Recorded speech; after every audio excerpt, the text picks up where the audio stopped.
it's always me. I keep doing stuff wrong. I really can't feel like that all the time. And there's quite a lot of time that, you know, you can become very sensitive about small things. And, you know, shit, so can I too. You know, I can too. But it's the same things. But no, it's not. It's not necessarily the same thing. If you look at the bigger picture, what are the things? I become irrational when you're doing movies. I become jealous and fucking crazy and weird, and, you know, we fight a lot more.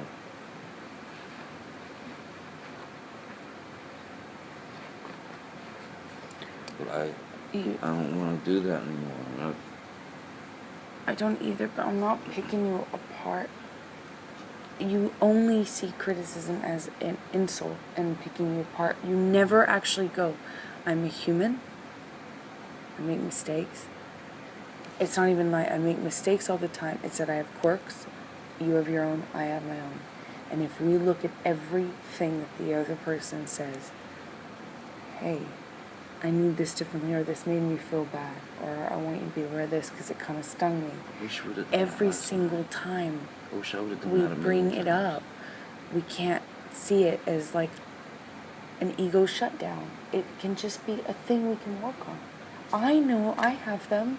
I have things that I want to be able to hear from you that aren't mean. They're just, this hurt me, or don't do that stung me. Or look, if I go over to say hi to Rocky and the girls and I stayed for that long after I also, like, you know, was upstairs for so long. But you have.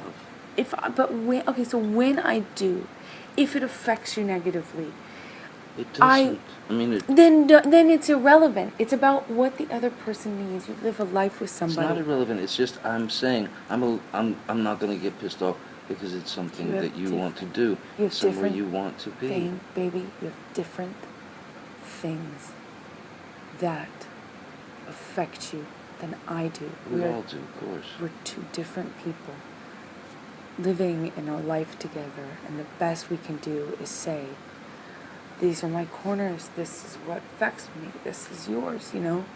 You might not be affected by that. However, sometimes you might be, and sometimes you might feel like I disappear in my closet and you were waiting with coffee or whatever. And I want to be in a relationship where you can tell me, I was waiting here with coffee, I thought you were going to be back, and then I need to be the person to be like, if it affected you and you're not just trying to make a point of it, if you really did affect you, I'd say sorry. Or I want to be that person that says sorry. I might not always be. And I'll fucking change that. But I need to be able, you can't, if you see every criticism as you're a fuck up, I can't ever say this affects me negatively. No, but anything. One doesn't feel like if there's criticism, even like 3 times a month, 4 times a month, that's a lot. It's once a week. When it's more than that, it's really, really fucking weird. It's weird. It's upsetting. It's upsetting because I agree. I only feel like I agree. You see me in a way that whatever, you know, you keep saying that I got to step up. You know,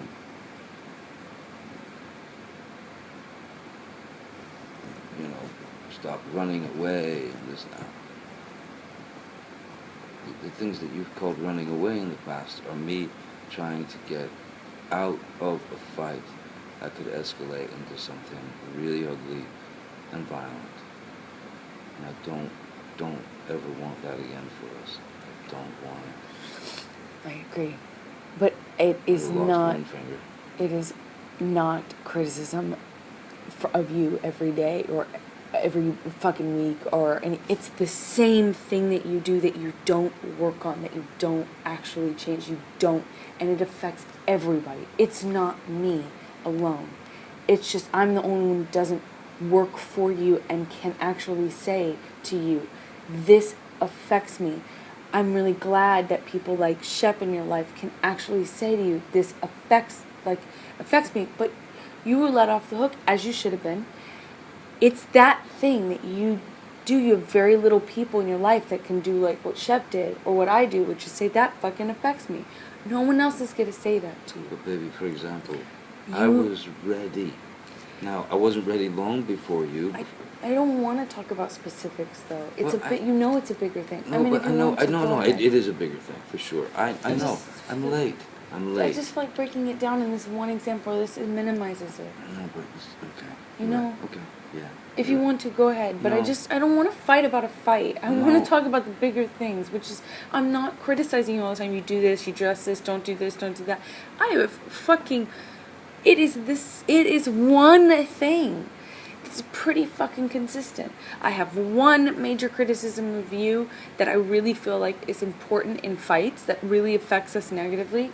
That's in fights. I'm talking about in life. It is that one fucking thing. It is the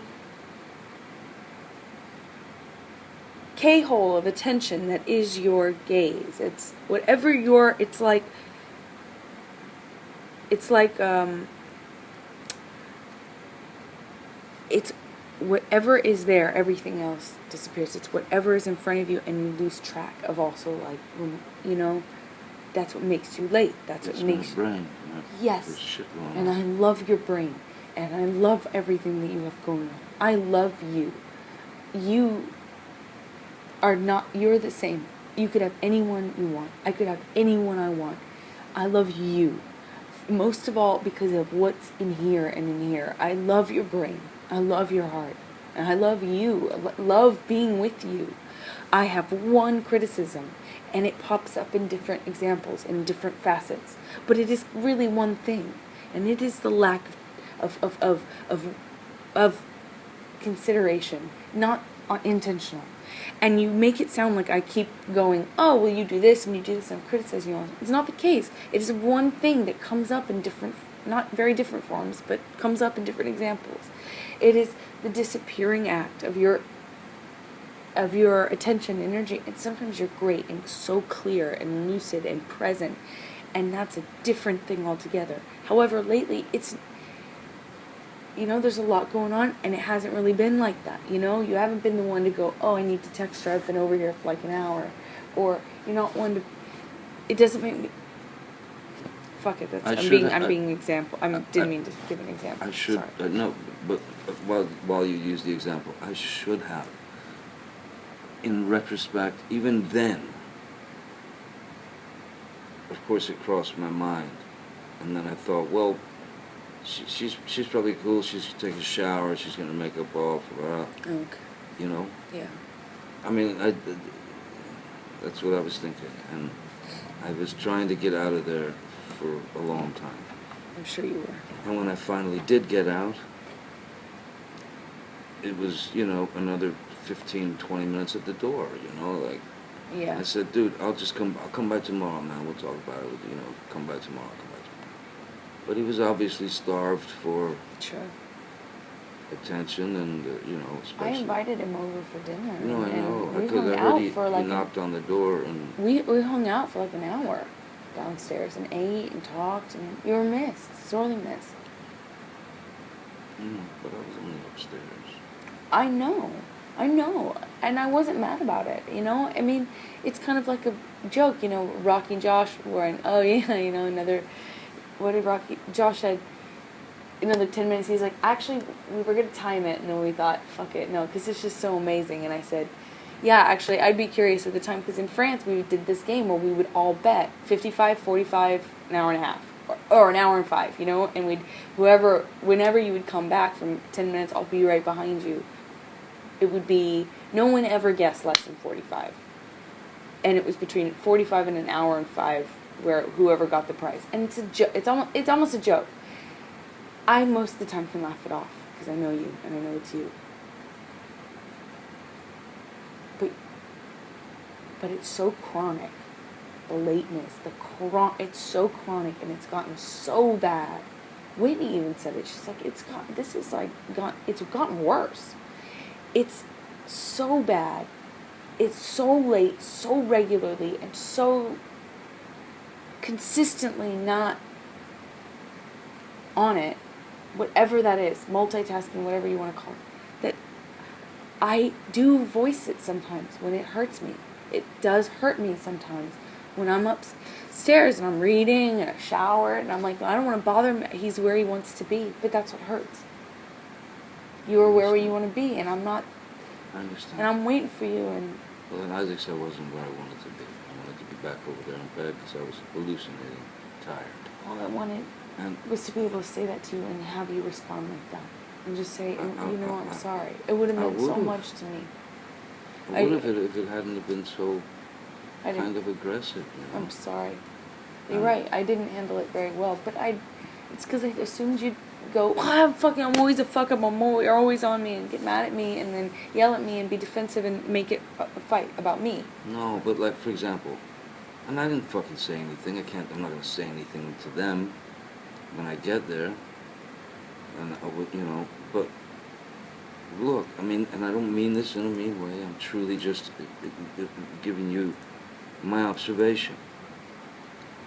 Every day before I went either to rehearsal or to sound check, for the Roxy,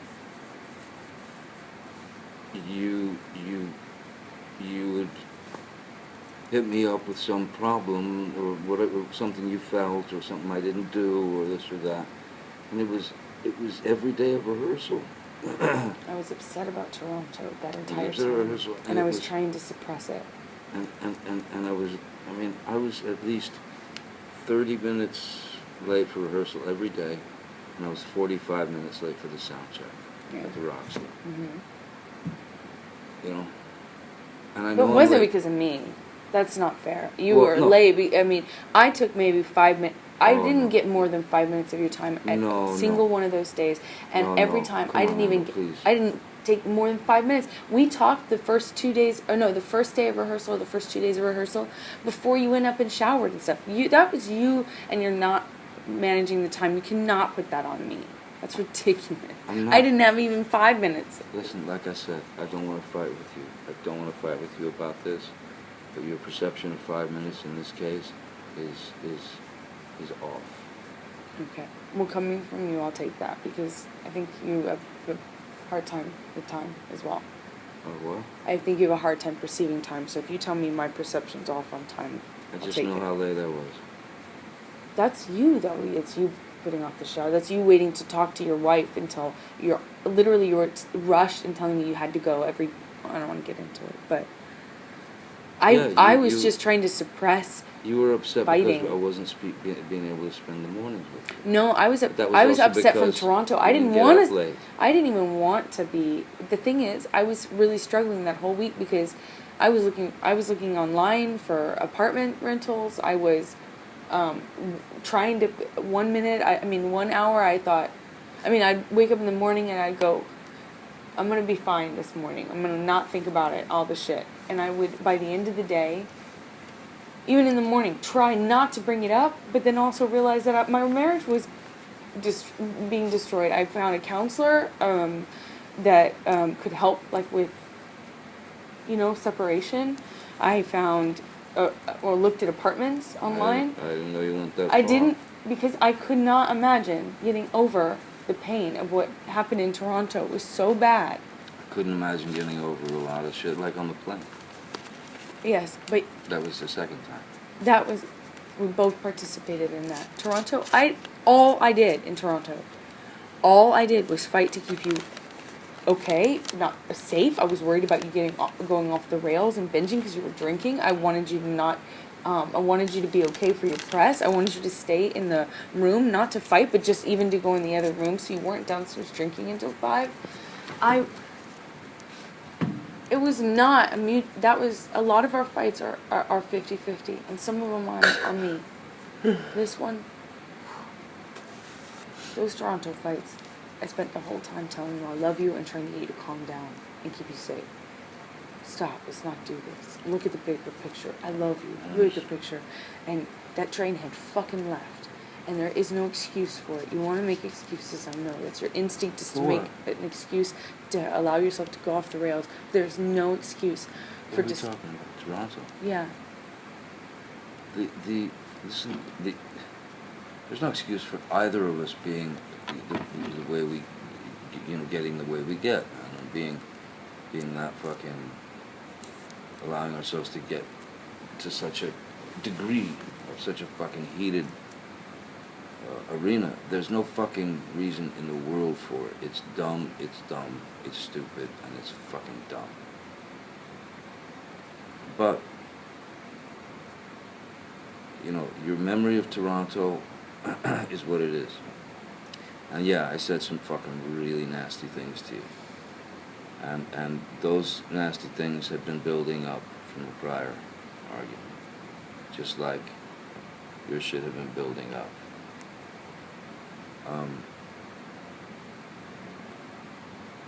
The plane, I thought, this is it. We're dead. After the plane, we're fucking dead. I don't know how to look at her anymore. I don't know how to feel anymore. I don't.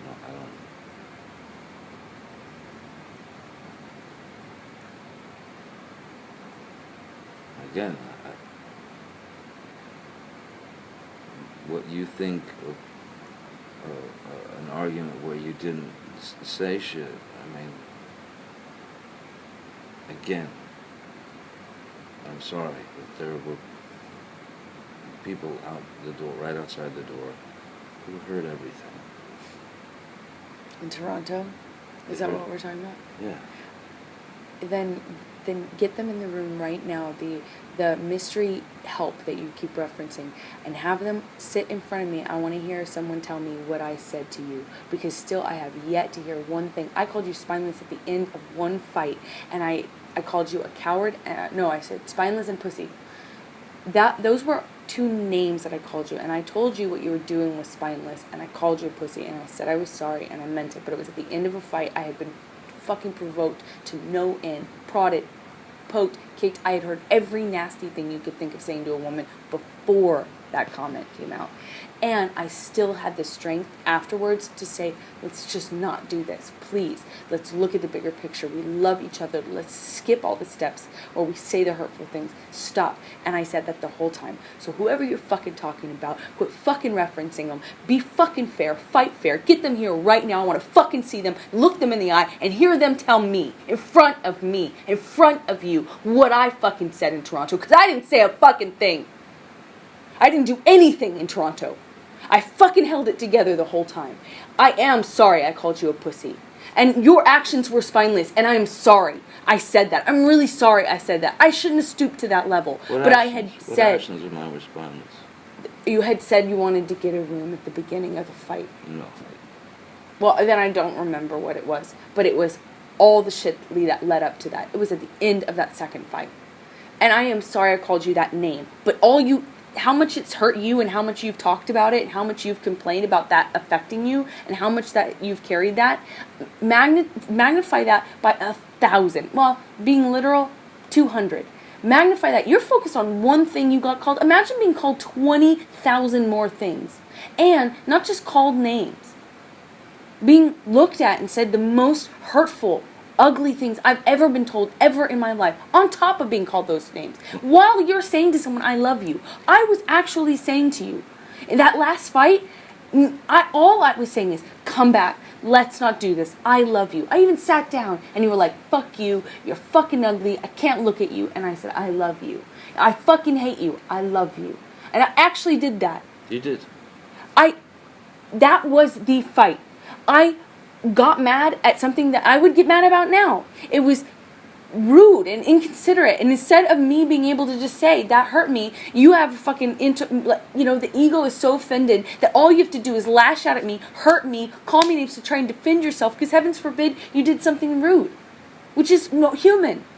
It was human. You could have just said sorry, and I would have felt better. And that's all, because we're two people struggling so hard to live with each other. What was the fight about? Remember, it started because we had gotten comfortable. I got in my pajamas, it took my hair out. I started taking my makeup off. We ordered pizza, ordered a movie. My mom was coming up to the room. We were curled up on the couch. And then you decided to tell someone, me, in this case, that you wanted to go to a party. And I had no, and I did say, I started by saying, I don't want to go, let's not do that, why? And then I said, what the fuck? I have already taken off my makeup, I'm in my dress, my heels, my hair. But your makeup was still on. Why didn't you tell me? I had started to take it off. I took off my lipstick. I said, why didn't you tell me before? I'm in my pajamas at this point. Why didn't you tell me before? We had ordered a movie, we talked about our night, we actually talked about doing... That's how it started. And after that moment, I came back and I got my dress on, got my shoes on, put my hair back up, and I said, let's go to the party. You know? And you were so obstinate and adamant and stubborn and I don't know what it was in you, but you, from that moment on, did nothing but insult and hurt me. But could it have been that I was a bit prodded by your lack of wanting to get dressed again? But I was prodded by your lack of telling me. Don't you see? There's always a thing if you can just rely on that. You not take any responsibility for your shit. That's no excuse. You felt prodded. Yeah, so did I. I felt prodded about you telling me after the fact that we were going to go to a party after we had already talked about our night. We even ordered pizza. We fucking were queuing up a movie. We told my mom. Even security was like, what? They didn't know. No one knew that you were going. And you didn't tell anybody. And you don't think I felt prodded? I felt prodded. Wasn't it Lawrence Krauss? Wasn't it a party? No, it was the party for that. It was the after party for the movie. Oh, right. No, we went to that. No, we didn't. The dinner thing. We didn't go. We went to something else. We didn't go that night. We fought. We went to a dinner thing where Terry Gilliam was. That was different. That was Venice. Terry Gilliam. Sorry. I felt prodded too. I don't want to sit here and fight about Toronto, and I really think it's fucked up that we fight about the old fights over and over and over and over again. I did tell you I would let that shit go. I'm sorry that I spent 5 minutes of your mornings ending in a bad way, but we didn't talk for more than 10. I did not make you late. You have a late problem. It's a fact. I do. I admit to that. But it was a half hour. That was not because of me. You putting off talking to me until you were already a half hour late. In fact, every time we talked, you were telling me you were already late. So, it's not on me, and I buried it the whole fucking week. Yeah, I'm late, and then I put my guitar and my bag and everything else was out the door. I buried it. Your wife didn't take more than 5 seconds, more than 10 minutes of your time in all those mornings, and I understood you had something very important going on, and I wanted to support you, but I was dying on the inside, dying. I have never felt so depressed about our situation ever. I have had resolve before. I have walked away from you and you're drunk and fucked up and did things that are like, but Toronto was like the plane the plane where you kicked me. It was so bad and so unprovoked. Wait. Sorry. The plane when I kicked you. Can't just reference it like with the plane that I kicked you. You know which one I'm talking about, right? Like the one from a long time ago. It's on the tape recorder. If you're going to say that I kicked you, you'll say everything else you did. On the plane that I'm talking about is the plane from Boston. I did nothing to you. I mean, everyone can attest. Everyone will back that up. I did nothing to you that time. You were fucked up. You're real fucked. I'm talking about the long time ago. That was the only time in my relationship with you. Remember, I went back to New York that I felt so unsure about us. It was after Toronto. And I sat on that all week and cried every fucking day. It was after Toronto. When? This Toronto? I didn't kick you on the fucking plane. I know. I said that was the only other time in our relationship. Oh, okay. felt like this. And I'm sorry I took a few minutes of your time in Toronto, in LA when you were getting ready for rehearsals, but I was trying desperately to figure out if I could recover, if there could be love gained that had been murdered. I couldn't. It was a. I understand that. It was a tough week. I've gone through the same exact fucking thing. You have certainly not gone through this. I have certainly never looked at you and said some of these things to you. I have Don't say that. never told you I didn't love you. You should. I didn't know. I've never told you I was falling out of love with you. I never told you. And also, we've made promises. Fuck. Never mind, you'll just defend yourself. And me pointing out some of the things you did. I'm not defending myself. It just bounces right back at me. Hey, I'm not defending myself. You wanted me to say when I feel something, when I feel that I want to say something to you, that it was okay. That's the promise you gave me a little while ago. I'm telling you, if you lost memory last night of kicking me out the door with the fucker hitting me, again, and and your memory is gone from you kicking the bathroom door and hitting me in the skull as I was bent down. I am Wait, sorry. if you have those memory fucking divots. I was upset. There was a lot going on, okay, and I was on an Ambien. Okay, like, why are you obsessing over the fact that I can't remember it the way you remembered it? I said I was sorry. I didn't deny it. That. I'm not talking about that. What I want to get to is that you say to me, fucking unquestionably, like, impenetrably, you never said, I don't want to fucking be with you. I'm not in love with you anymore. I'm falling out of love with you. Falling out of love with you. It was dark, man. It was a dark moment. If I let it go, I meant it. My mom said I've got to fucking forgive you or not, and I got to forgive you. If I want to be with you, I've got to forgive you. I've got to forgive you if I want to be with you. Yes, it's not solo. I'm just saying what I made a choice to let it go and to forgive you, and I meant it. And I'm sorry that it's coming up now. It really should not come up. It really should not be something that we keep using in fights. It doesn't help us. It doesn't help our standing to point out how fucked. It doesn't do anything but cause the other one to retreat and defend. I'm sorry. If you listen to your tape back, it'd be you that brings up the Toronto shit. You're right. More than me. I brought it up, and I'm sorry. That's why I'm saying this. I was trying to defend myself from this whole thing about, like, me taking your time on while you were rehearsing, and I took no time and suffered by myself and really sat on that and didn't. It wasn't right. You asked me every morning what the fuck is going on, and I wasn't right. It wasn't okay. It was not okay. And we talked about it on Whitney's birthday that night. And you promised never to go there again. Is my memory okay now? I mean, so far. Is that wrong?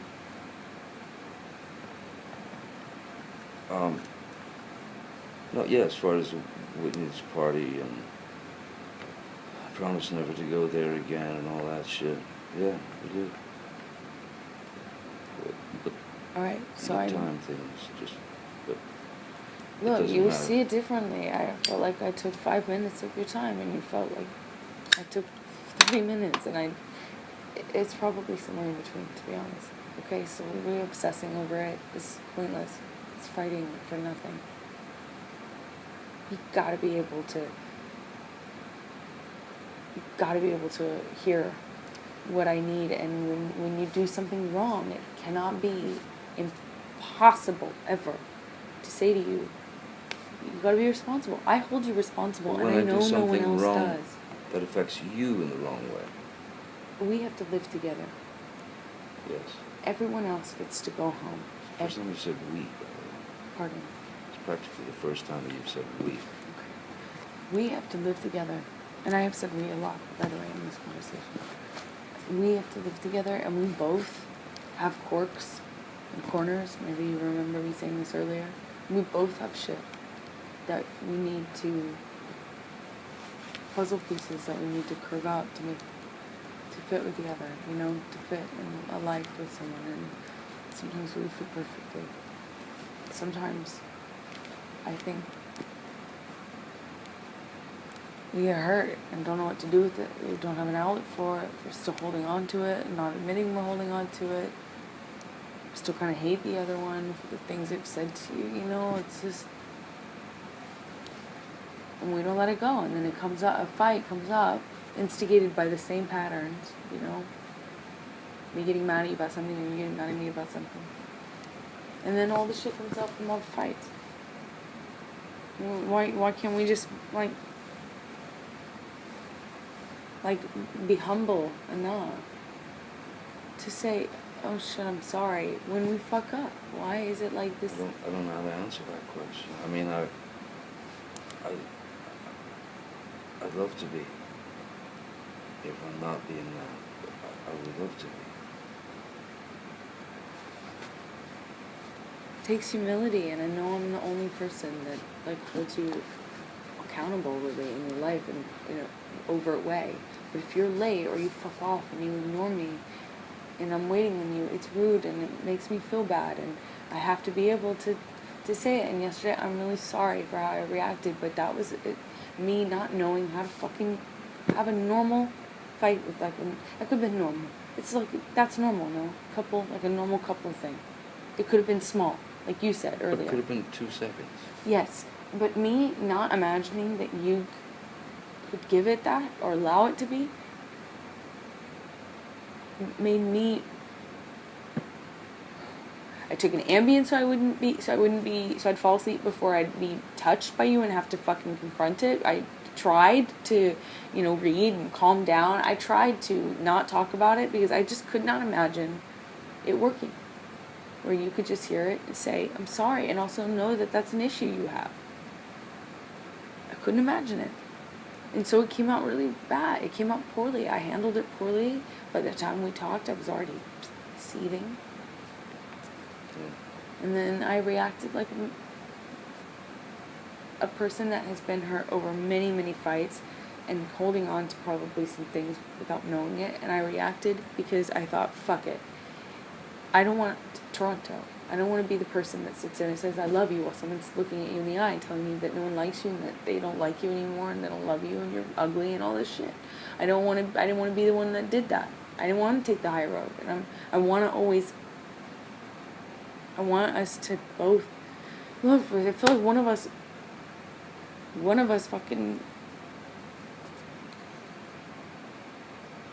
can't do it. We need to both do it. Otherwise, one of us is just getting fucking hurt. Like, Toronto is a fucking punching bag. I just heard every mean thing, and all I was doing was saying, stop. And I got so fucked up. I understand. I mean, I don't want to Toronto to you was the plane ride to me. You know? And you're not going to unhear that shit. You can forgive me for it if you can. But you'll never unhear that. And I'll never unhear the shit I heard. So, ultimately, is that shit important? No. In the big picture. We should be bigger now. We should find a way. And we do both need work. I'm not saying I don't.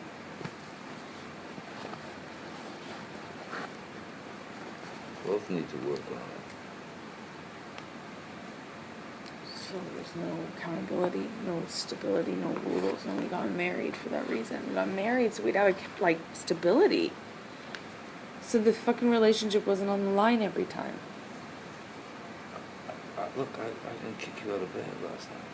I did. I'm sorry for it. Okay, but you know what I'm saying? Yes, I do know what you're saying, but it doesn't happen in a vacuum. It's the result of conditioning of fights over and over again that do things that make us react in the way we react. Indeed. So, where do we stop? Where do we stop it? Go see a counselor. Do you imagine your life without me? Could you? I mean, no, of course not. Why would I acknowledge you?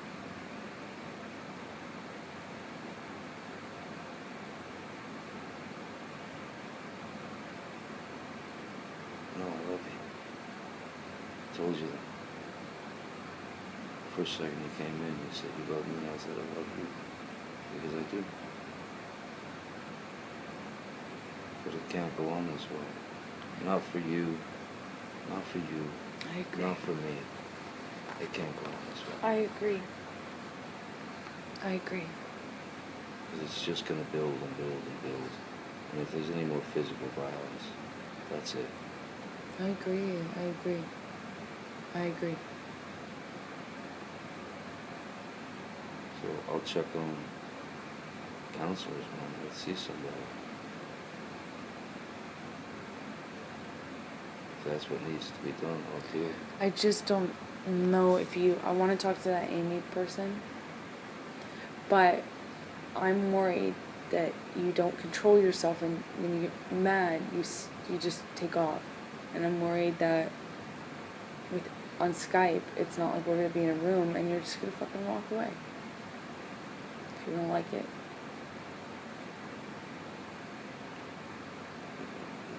It's not about me liking, these horrible truths. I don't like them now. And I'm not walking away. Mm-hmm. True. What I'm concerned with is the truth. There's no fucking way that if you, change a story, or if I change a story, there's no point in us seeing a fucking straight. Yeah. There is no... I see someone regularly. No one knows that better than me. There is no point in lying to a therapist or to a counselor or whatever. I know you have it in your mind that, like I'll go to Cowan just to hear myself target validation. It's the opposite of what I do. What I value in people and why I don't want people around me that need me more than I need them, or that work for me. I had this breakdown before I even met you about realizing that everyone around me was in some sort of need, and I wasn't being able to get honest feedback. And now I'm aside from Whitney, it's just different. Whitney never holds back. Anyway, but that's part of why I value having people around me that are going to be honest with me and that don't need me. That's how you get something from someone. That there's nothing. That's the value. That's the goal. Is if people can hold you accountable. People can hold up the mirror. People can be honest with you. And if I feel not safe enough to do that because I don't know what you're going to do, you're going to take off and run and not... It's going to be really hard to sit there and get something from a counselor when I feel like I can't actually... You can't predict the future. No, I can't. No, I can't. But we need help, and if we don't change, we won't survive. And I love you, and I want my life with you. But I know we both get mad, we both lose our shit. But there has to be some sort of thing that you follow, some rules, some guidelines. Both of us. Both of us. I don't disagree at all.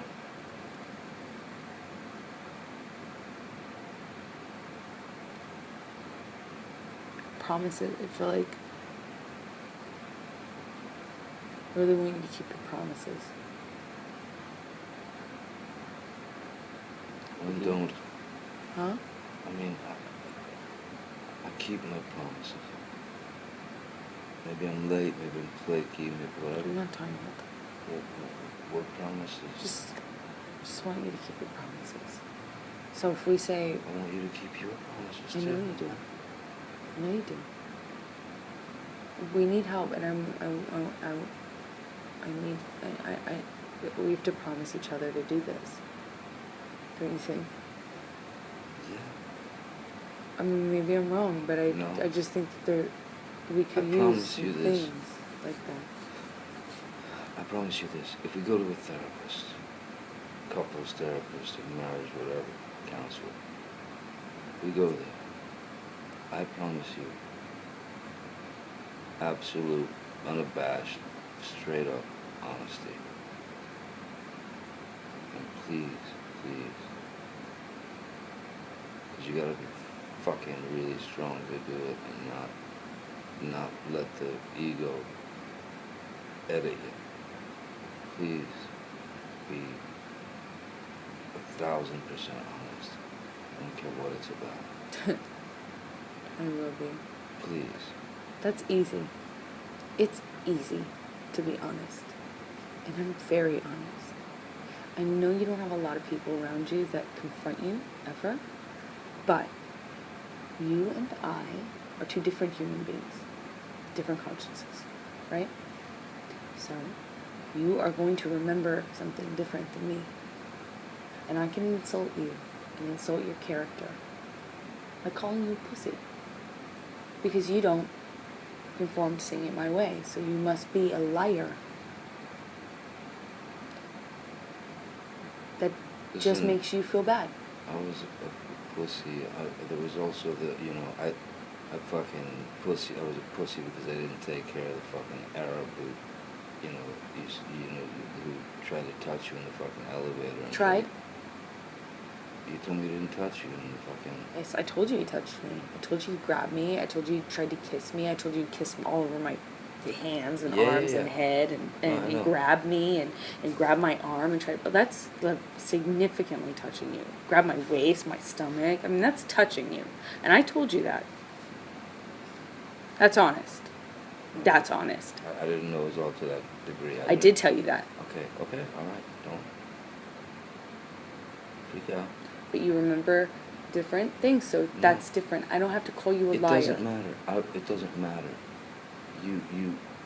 I went through all kinds of shit. Yeah, I get shit for being called. No. I mean, calling you a pussy. Yeah, you call me a liar all the Can I time. finish my sentence? I went through all kinds of shit to try to find that motherfucker. Good. I went back to his fucking room. Good. I got his fucking name. I know how to find him if need be. Okay, cool. But you said that I fucking... Did I... Didn't take care of it because I was a fucking pussy and a liar and all this and that. I called you the name that you were calling me. You were calling me a liar, and I called it right back to you.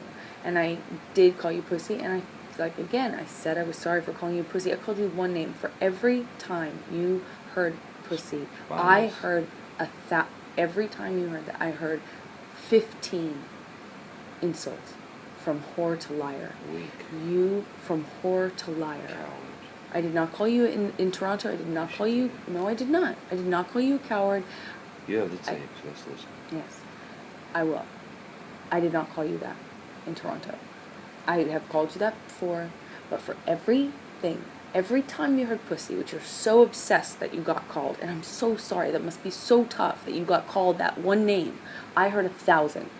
So it makes me a little, 1,000's probably... annoyed. Don't you think that's probably a little bit of an To say exaggeration? the least.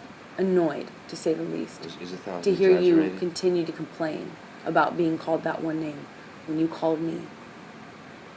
Roughly 50. 50. Yes. So being honest, stop. It's annoying me. It's annoying. It's terribly annoying. Got called one thing. This is and called you honesty. Called and you me are a liar. And you are getting taken or, defense. How's that going to be with a marriage counselor?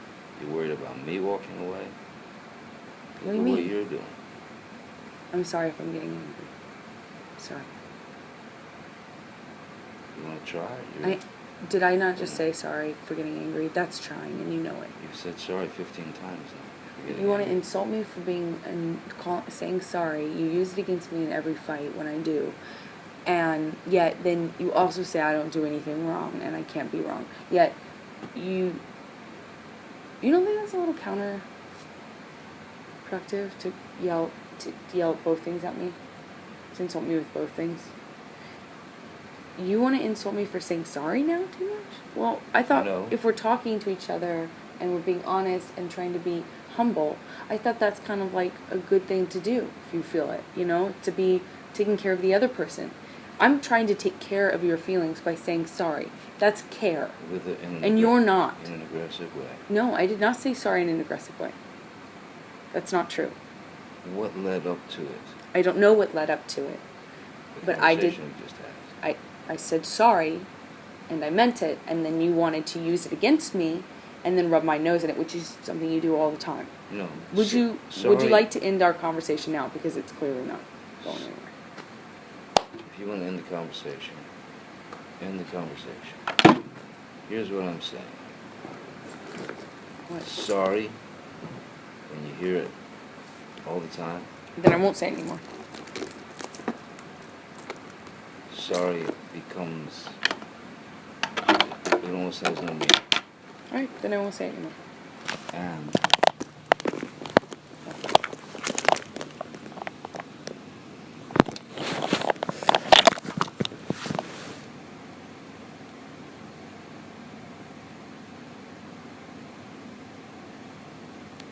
you're being defensive. You're picking out things to fucking hit back with in your own way right now. So what are you gonna be like with the parents? Is it like is that a dream? Am I dreaming, or is that just something that you'd like to do, but you worry about me running away, but yet you're the one who gets heated up? We both get heated. I was not heated just now. No, you weren't just now. I don't think I've been heated the majority of this conversation. Oh, good. I don't want that.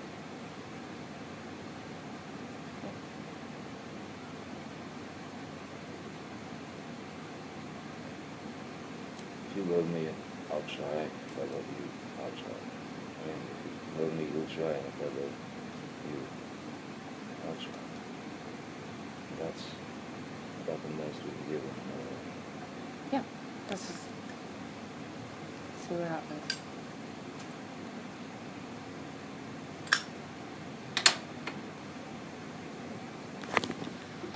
You can be fatalistic about it if you want. That's also.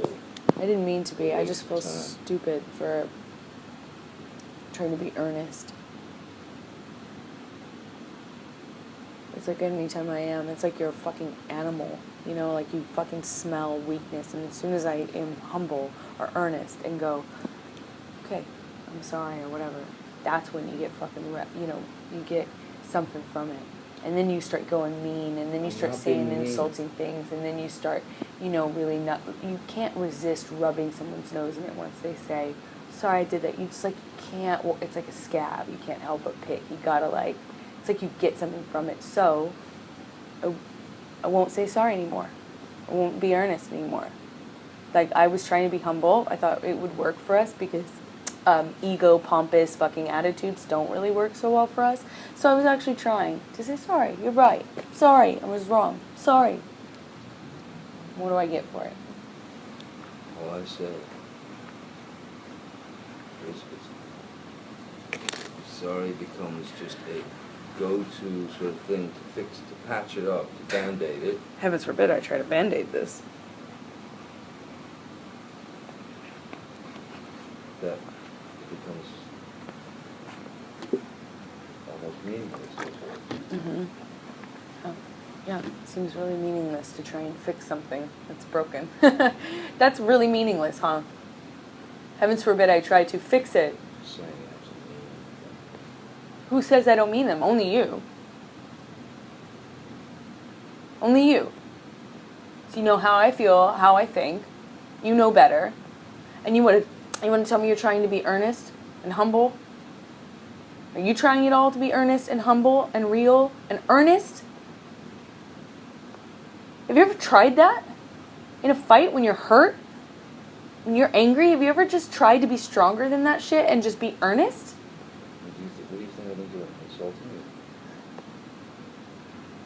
Is that insulting? Heavens forbid I try to put a Band-Aid. Don't you fucking give me shit about saying sorry. As if that's a bad thing. As if Band-Aids are a bad fucking thing. You know what we need? We need that. We need humility. We need fucking humility. We need to be able to say sorry to each other. Let me tell you something. If you remember, it couldn't have been even 2 weeks ago. We had a talk where I said to you, listen, I feel like I keep saying I'm sorry. I would say I'm sorry for everything. I've been saying that since I was a kid, just to fucking get through this shit. I'm sorry, I'm sorry, I'm sorry, I'm sorry. Even sometimes if you don't feel like you did anything wrong, you just say, I'm sorry. It's a fucking quash it, to quell it. You know? So, I'm not, you know, haranguing you or fucking attacking you. I'm just explaining to you, to me, from my perspective, it's not just your sorries, it's my sorries too, because they happen a lot, because we fight a lot. So if it's always just, I'm sorry.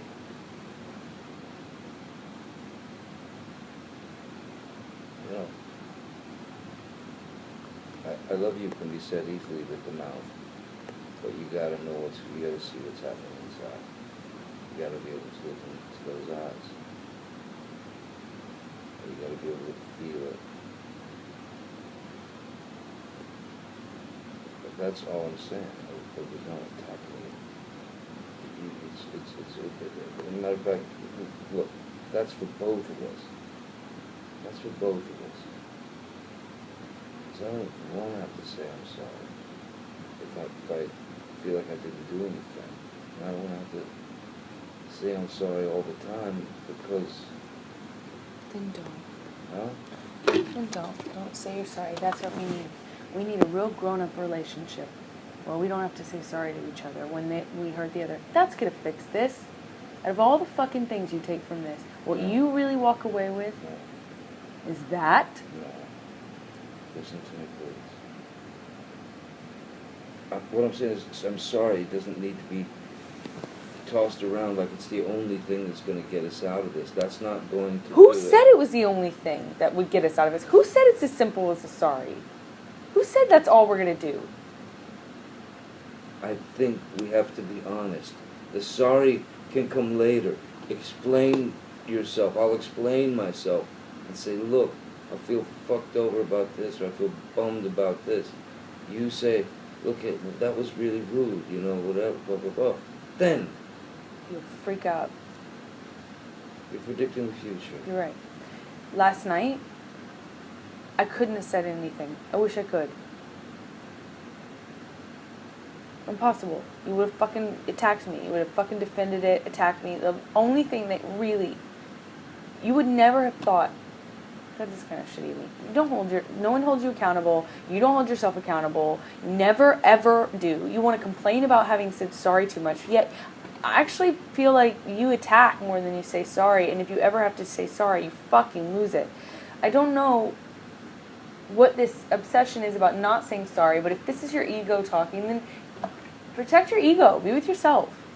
But that just seems like ego to me. You missed my point. Altogether. What would have really been great yesterday is a sorry. And so if your big point is that we shouldn't have to say it and we shouldn't say it, it's like, how's that going to help us? Yesterday, you would have never thought, I'm really sorry. But yet, if you had actually tried to change how you saw, change your perspective and thought, I want to take care of this person and not this person, if you had thought that, you would have said sorry. You might not have had the instinct to think that I was right. But now, in retrospect, you know that I was right. You know that I had the right, that it was fair. I walked into the room saying, goddamn fucking Isaac, man. That's not sorry. There's a difference. Was I being aggressive? There's a difference. It's not a sorry. There's a difference. One cares for me. The other is you. What I'm saying is, if we need less of that in our relationship, then you and I are totally talking different languages, and this is a waste. No, I'm sorry. is an after-the-fact thing. Explain ourselves honestly and to the point, without freaking out. And then I understand more of what you're really upset about. And then I could say, fuck, I'm sorry. Now I really understand. But had I said sorry last night, you weren't gonna, I mean, I bet fucking dollars to donuts. You weren't gonna turn around and say, oh, it's okay, baby, I understand. For sure not. I'm saying, if I was at the track, I'd be putting all my money on that. Okay. But you should try it once. You don't ever act like you're humble. You're always defensive. You're always What did you say on the about me earlier? You said I was the most kind-hearted, caring. That's if you're not wrong. If you haven't done something wrong. You have this bad boy complex, like a mom bad boy complex. As soon as you feel like you fucked up, I've never seen anything like it. You can include the dad in there too, because he got me pretty good as well. It's like this allergy to doing anything wrong. If you were seen in a bad light, and I'm not even saying you're a bad boy. I'm not saying. Wrong. Just be fucked with. Yeah, but I'm not fucking with you by saying, hey man, I've been waiting for you. It's been a long time, and you could have just let me know, could have texted me, whatever. That's not being fucked with. But you see it that way. That's the real issue. That's a big picture issue. That is not the way he was approached by you last night. It wasn't. I didn't approach it last night like that because I can't approach it. If I ever say these things to you, you immediately, like, this is what I'm talking about. You go into this ego-driven, protect your own self, defend yourself. I didn't do anything wrong. Fuck you. I'm tired of being wrong all the time. I hate this, kind of thing. And that's what you were doing as well. Yeah. It's exactly what you were doing as well. That's what you're thinking. Yeah. It's true. All right. Fucking true. Yeah. Yeah, you were protecting your ego because you didn't Oh, want yeah. to say nothing. It was. I actually was protecting my ego. I told you why. I told you why I did that way. I didn't want to do that. I didn't want to internalize it and be fucked over and try to fall asleep desperately because force yourself to sleep so you don't confront the person you're supposed to be friends with for fear of knowledge of them not actually saying, I care about you, I'm sorry I hurt your feelings. They're not giving a fuck about your feelings and only caring about themselves and whether they're right or wrong. Whether they're right, specifically, not a bad boy, they're not a fuck up, so they can't do anything wrong. How dare you fucking criticize me? It's always like that. I can't ever. You want honesty, but then when I'm honest with you and say, like, what? We're going to a party now? Why didn't you tell me? That's fucking rude. I can't be mad. I can't get mad at you. You can't do anything wrong. I mean, it's just...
forensic normal, so.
What would you like to do?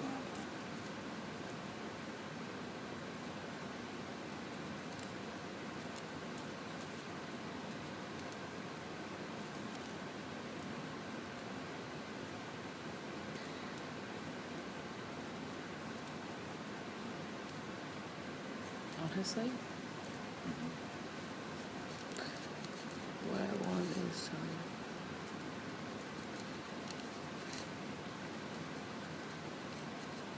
security, safety. I want some boundaries. I want them back. The ones I've destroyed and the ones you've destroyed, the ones we've destroyed. I want trust. I want to know that the marriage is sacred. I want a few things, you know, and I want to make promises to the other person. I want promises because I need the safety. I need security. I need the safety back. I used to feel so safe with you. You know, we've gone through phases and sometimes I feel so safe. You know, it's like what you wrote in that song.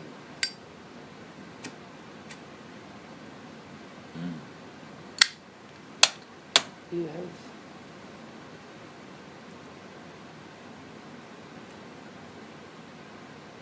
stripped me down and shaved my head, and I've done the same, probably, to you, you would say. Right? And now we're both here, and I want some of the safety back. I want to make a commitment again. I want to honor it, and I want to have a reason to honor it, you know? Like, there's no point in honoring it if you think the other one's just gonna fucking take off, throw their ring at you, you know? There's no point in keeping a boundary if you think you're gonna be hit or if they're gonna just fucking run. You know, either way. For this to work,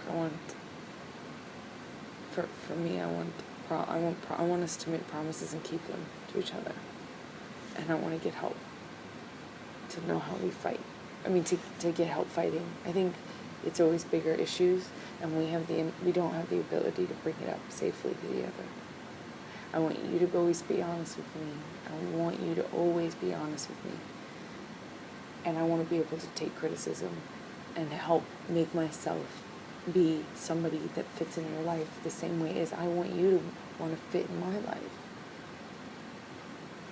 You know, what I was saying in Brazil about coming back for the test is just, I want to be as important to you as you are to me, and sometimes it's inconvenient to fly when you want to leave.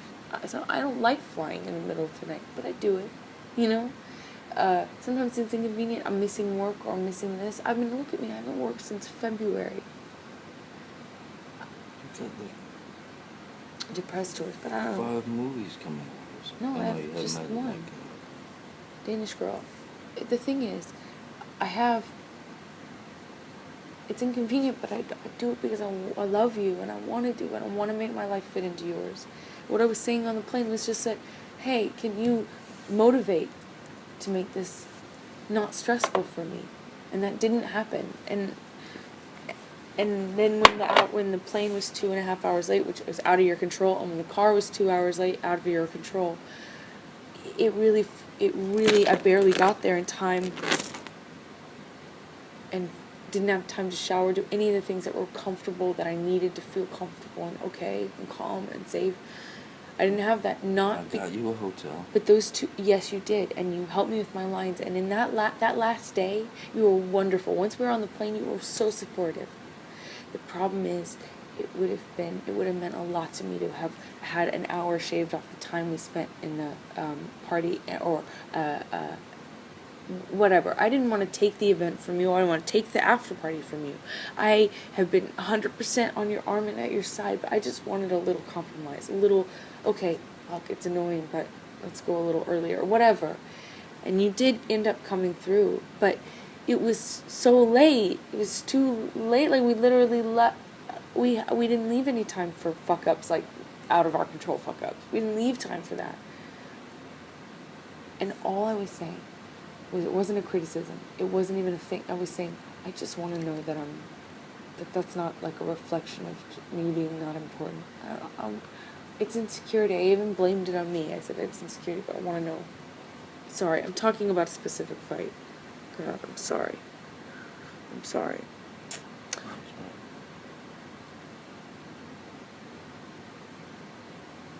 I want to get help and learn how to fight about these things so we're not fighting the same shit over and over again.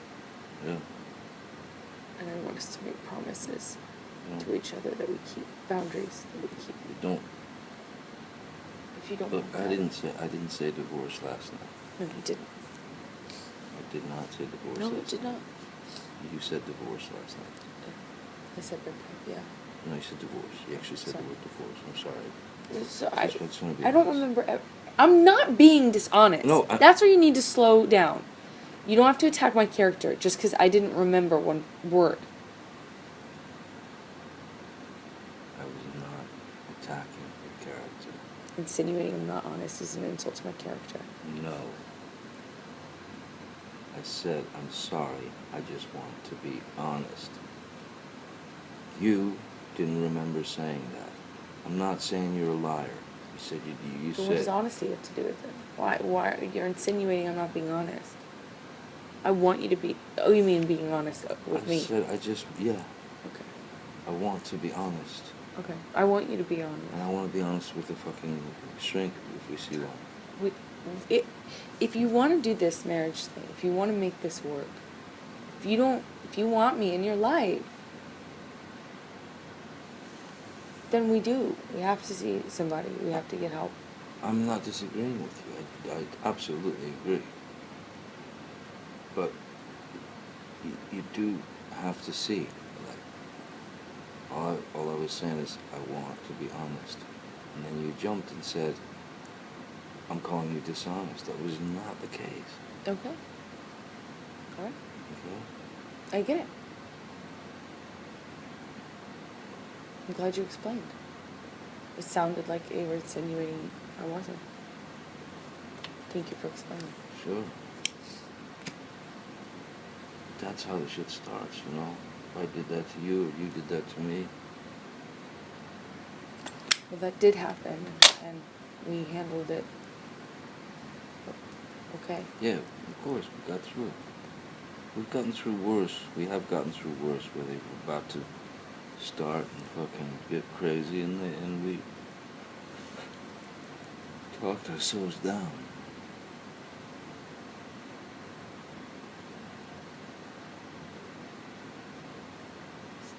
I don't want anything about that with us. I want your friendship.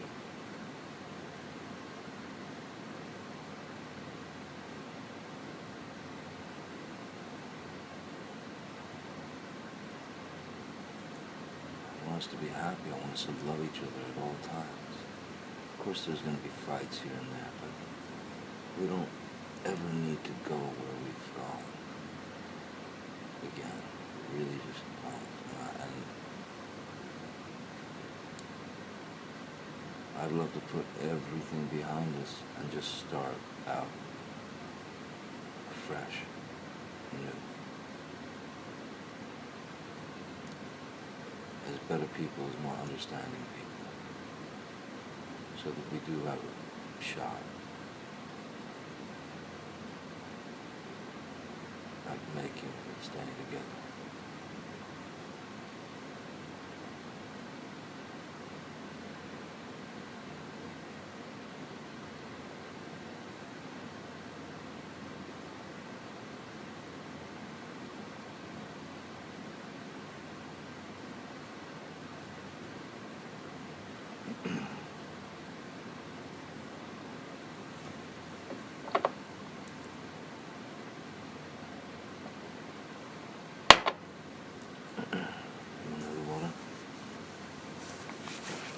Yeah, do you want anything? No, I'm good, thank you.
water if you want.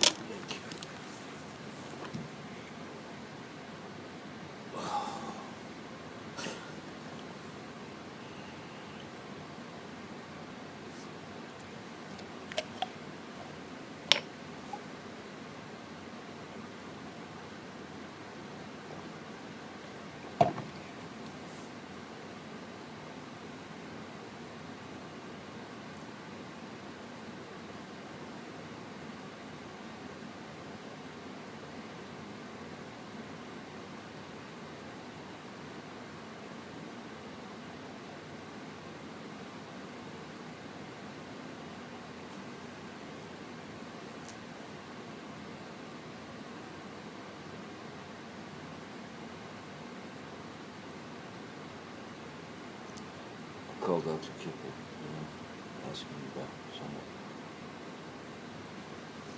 I have someone that I could talk to, that I reached out to. Is it someone you've been to before? No, never met her. Cool. Just somebody that came recommended, and then we could also take suggestions from Kipper, but there's also that Amy Banks lady who wrote the most dynamic book on the chemical workings of the brain and how it affects people in relationships.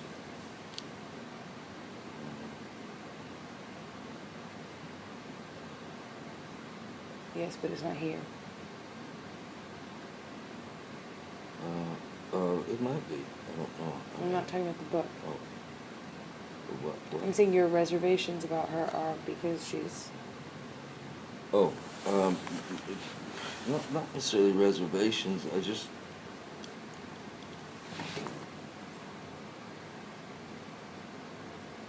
I didn't get the feeling that she was interested in doing that when I spoke to her. No, she absolutely...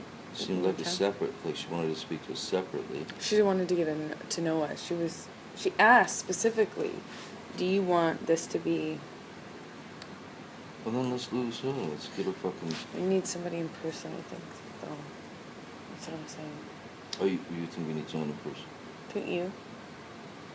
I would think so, yeah. But I mean, that lady's, she's Amy Banks, and we both trust her. You've read her book. If we get we could have, Skype or whatever with her on a fucking screen like that, it wouldn't be so bad. When you're doing it on a tiny computer screen, it can be a little,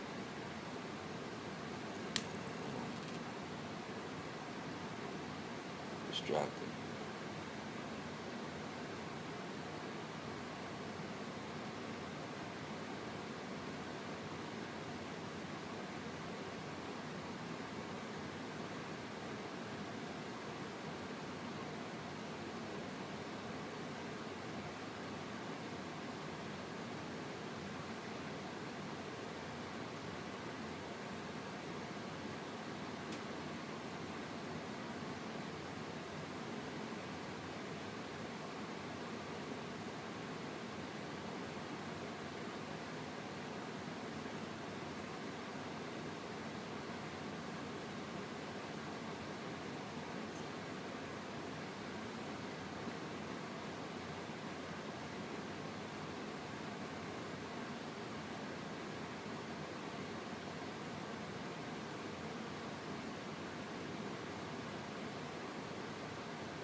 Go over here to tell you I loved you.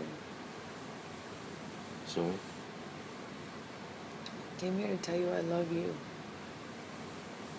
I love you too. I love you too. I love you more than anything in the world. And you know, I told you this, you know. The last fucking thing that I want to do in this world is to let a woman down. And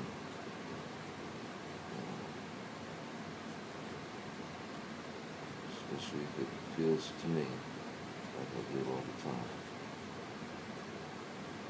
It's a horrible feeling.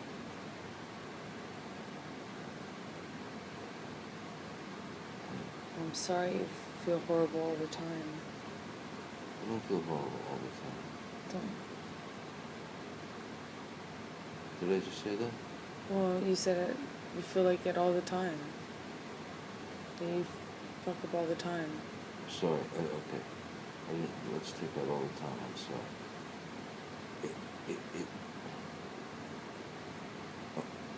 The last thing I want to do is let you down, ever. And it just seems like I do more than... More what? More than should be normal, I think.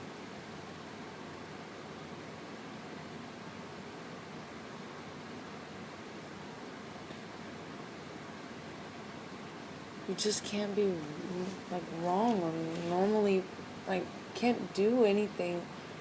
I can't tell you. We're two people trying to fit together. Our lives are trying to fit together. And if you do something and you don't ever change it, like being fucking in your own world and then not realizing because you're absent-minded that 2 hours have passed and someone's waiting on you, that shit is something you do it very often.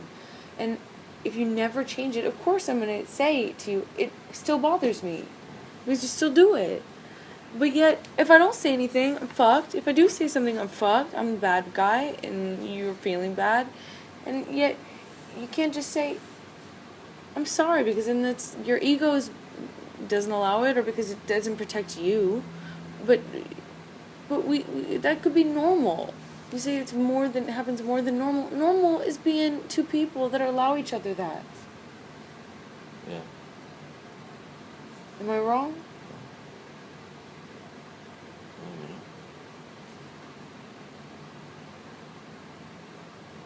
I was only saying it leading in, because I'm sorry can sometimes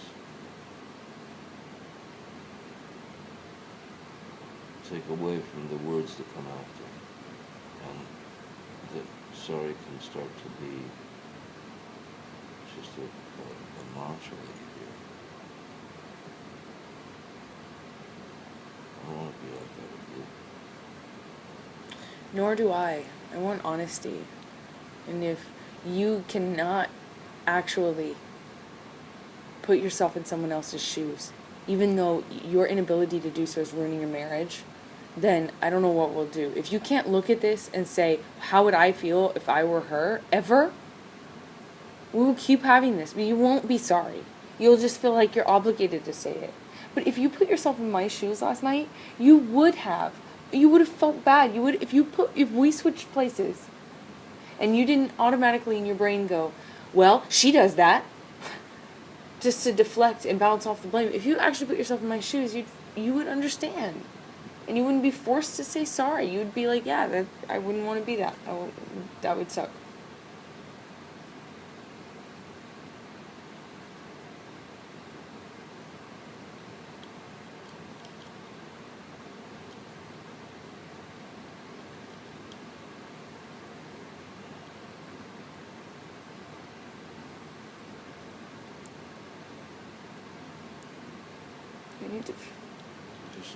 We need to fix it. You just sat here and threw all the blame on me. No, I did not mean to. You're going to listen to the tape.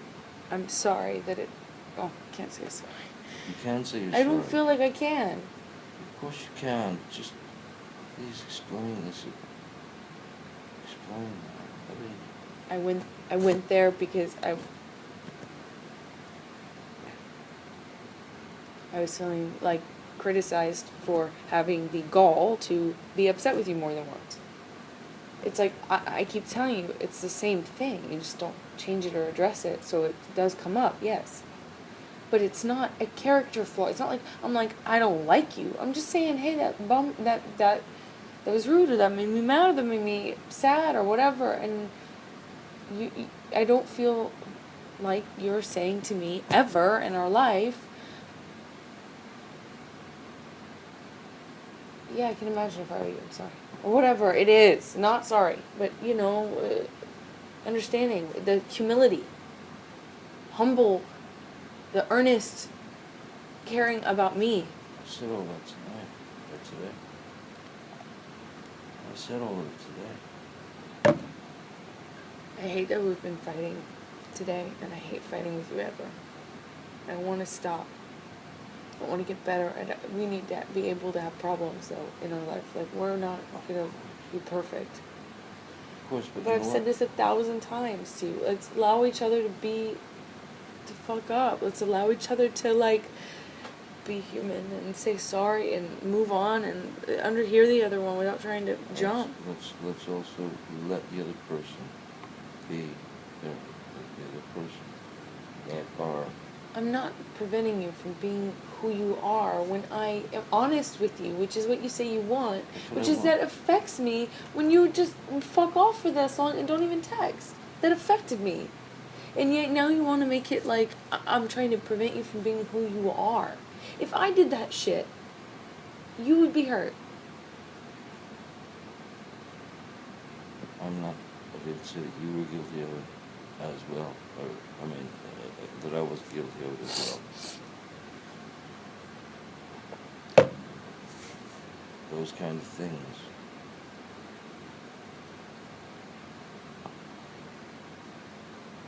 It's not going to do us any favors, that shit. What shit? To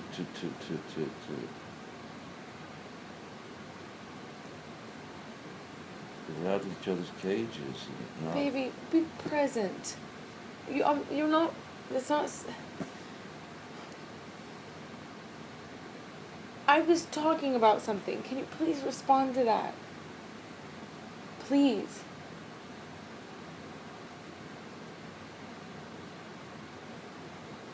What did I say wrong? It's not wrong. Can you please respond to what I'm saying? Maybe I missed the question. Give me the question again. Every time we say to each other, we're going to allow each other this. We're going to allow each other to fuck up. We're going to, be human. And you said, well, and just maybe allow each other, not allow the other one to be themselves. And I said, wait a second, come on. We're talking about last night. I did not prevent you. Me making a request of you or being honest with you about how I felt is not preventing you from being who you are. It's not. That is you shirking responsibility for having done something that's not really cool. It wasn't a big deal, and it could have been not a big deal at all. But you fundamentally just it's you can't take any responsibility, and it's why can't you just say, or why can't you actually imagine how you would feel if the table were turned and you were in the other person's. That's what we need. We don't need this fucking rule of can't say sorry or you have to say sorry a certain way and it's too over you. We need sorry. We need humility. We need love. We need to care about the other person more than our fucking selves. I don't disagree. Again, the sorry thing was more about being able to say how you feel before saying I'm sorry. Let me say what I feel. Let me hear what you feel.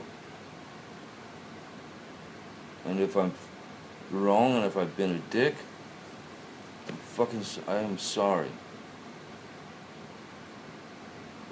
But I'm sorry shouldn't be I can't just the go-to thing before we explain ourselves. I can't rely on you going and actually realizing that you're sorry. You won't ever think you're responsible. I know your personality, and you'll never think you're responsible. You'll automatically throw the blame. So if the rule is,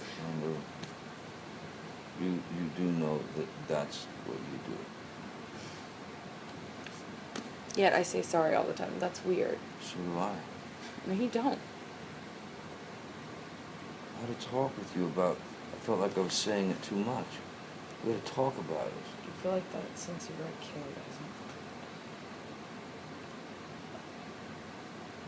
Yes, that's where I got the shit from. But in my lifetime, my life before you, that was not the fucking case.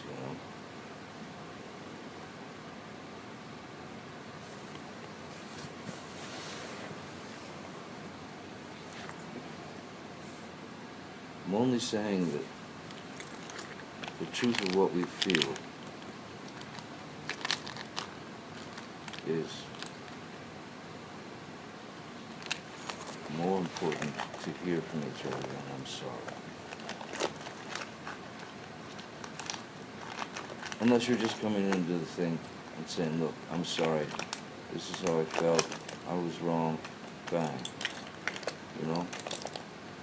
Do you actually I'm think saying you'll be you, able women. to, do you actually think you'll ever be able to, in the moment, when someone says to you, you did something that affects me negatively, do you actually think that you'll be able to transcend your immediate impulse to just fight back and the impulse, your immediate impulse that you've had since you were a kid, you say? You really think you can transcend that and then go and actually listen to me, for instance, say how I feel? Do you actually, do you think that? Yeah. But you don't believe me, so.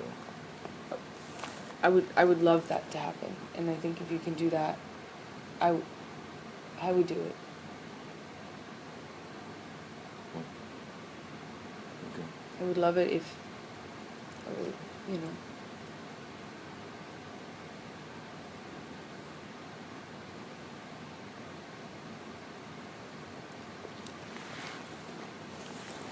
Can't keep fighting about the same shit. I'm so sick of revisiting every fight we've ever had. I think you're right.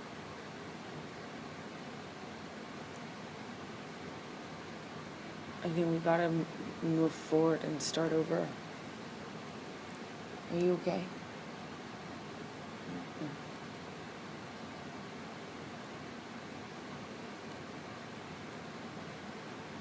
But you gotta be able to let it go too. Yeah.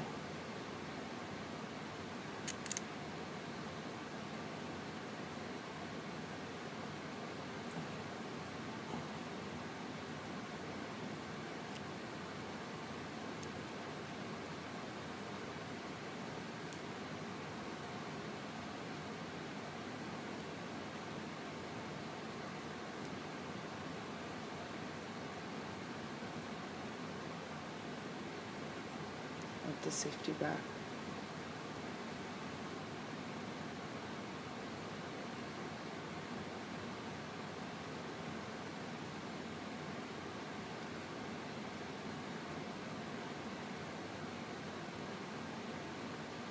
Can you see me as your man? Can you see me as your friend?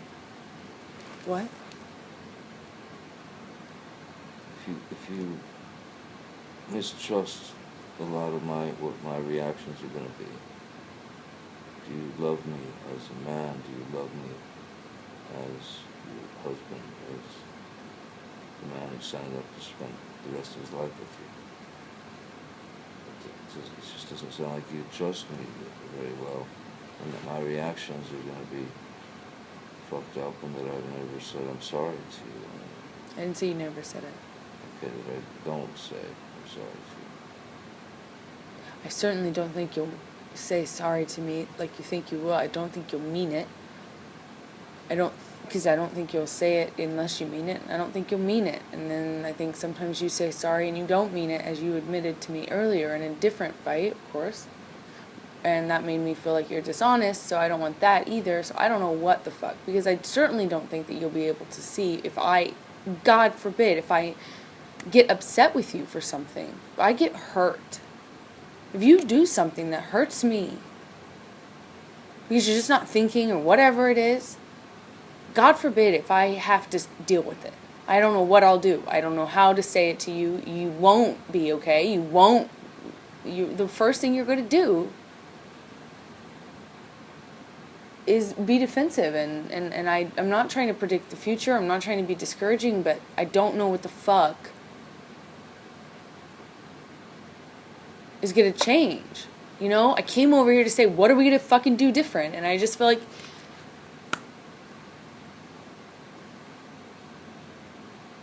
Feel like what? I don't know. And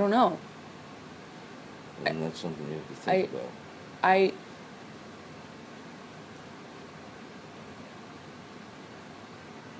I came over here, and do you remember how I started this conversation? Do you remember me telling you I loved you? Yes.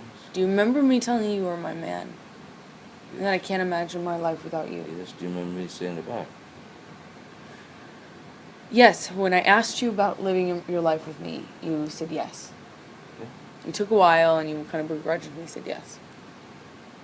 I gave you a weird look, like a kind of, why? Yeah.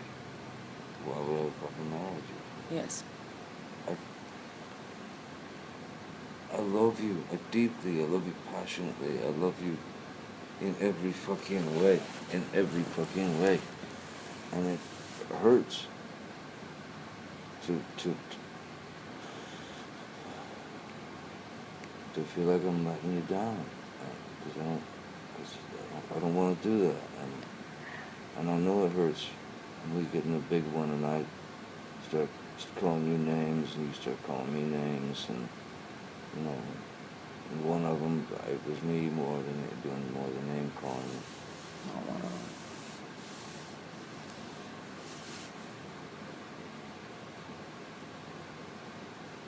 So the only fucking reason to ever think about any of the fights again is as a reminder, and that's it. I really wish we could get there. I do.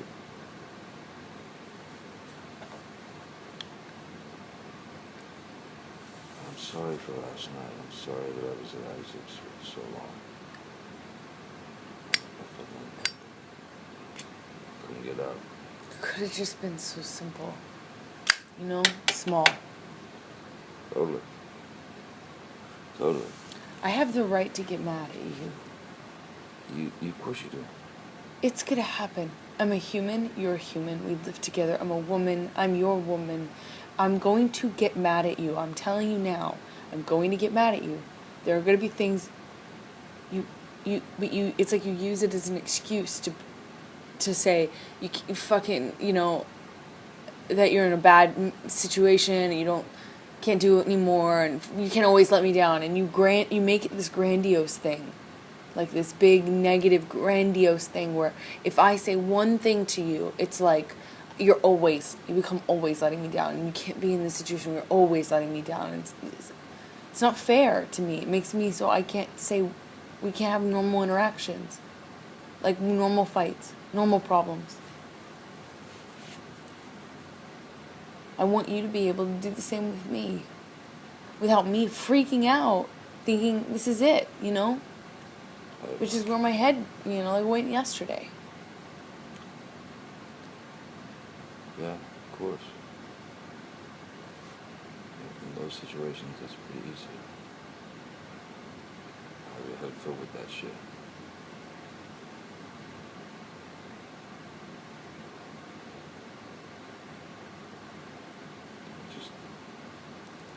Just think that we can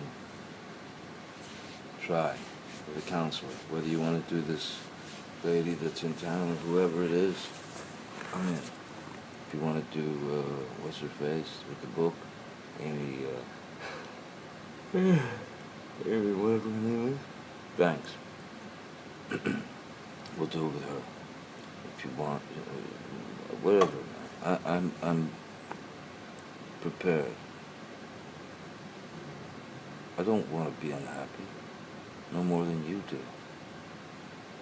So why shouldn't we try to fix it? We need boundaries. I agree. And remember when we were talking, and I said, you know what we should do? Write down on a piece of paper our things. Kind of beef with each other. Sorry, excuse me. Some paper. Yes. No? Nope, it's not here. Sorry, I didn't mean to pull it out.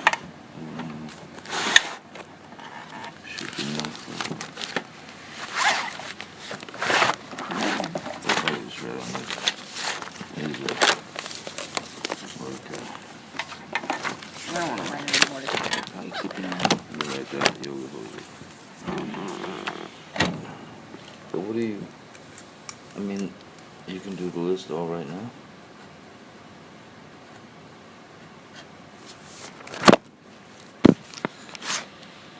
That's what you want. No. This has to be off limits.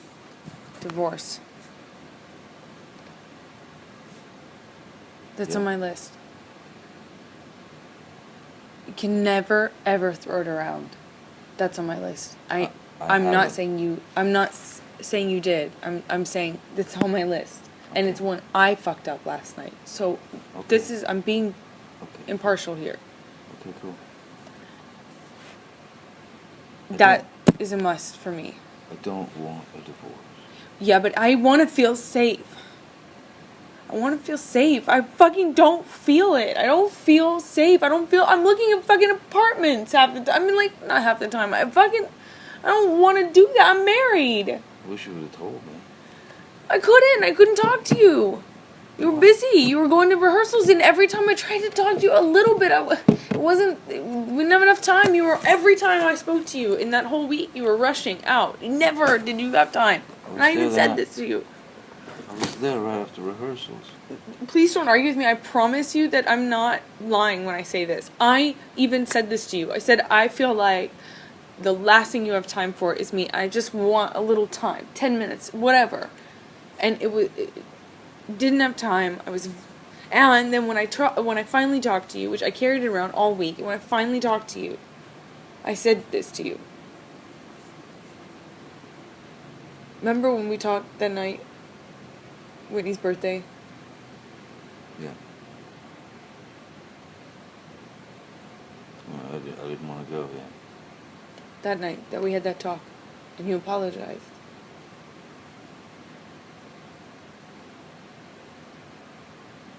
Yeah.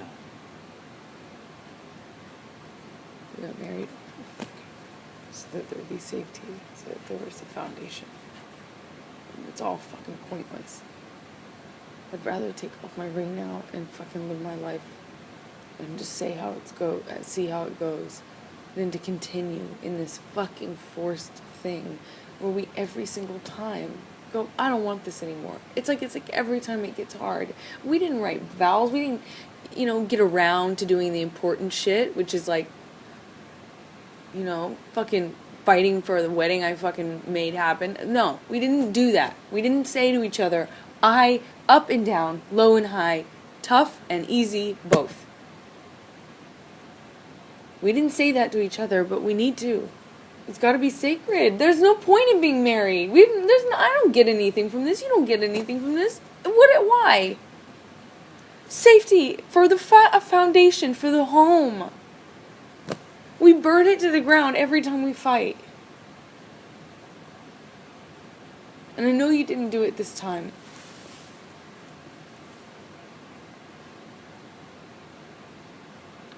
I just don't... Do you not agree?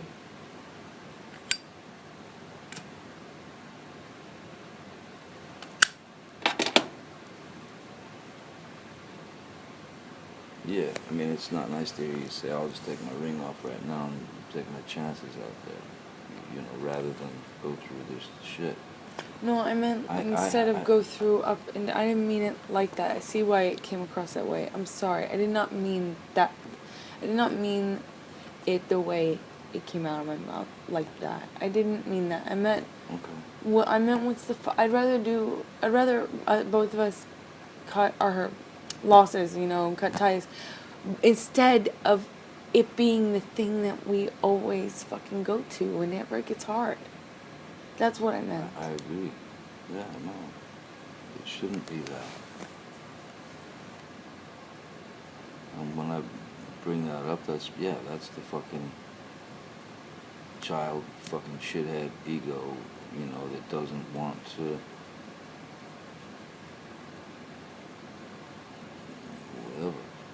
he's a dick. I don't want a divorce, but I do understand that if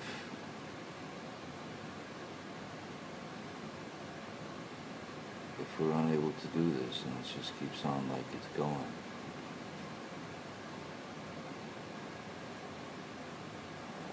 I really don't know what else, I don't know what else we can do.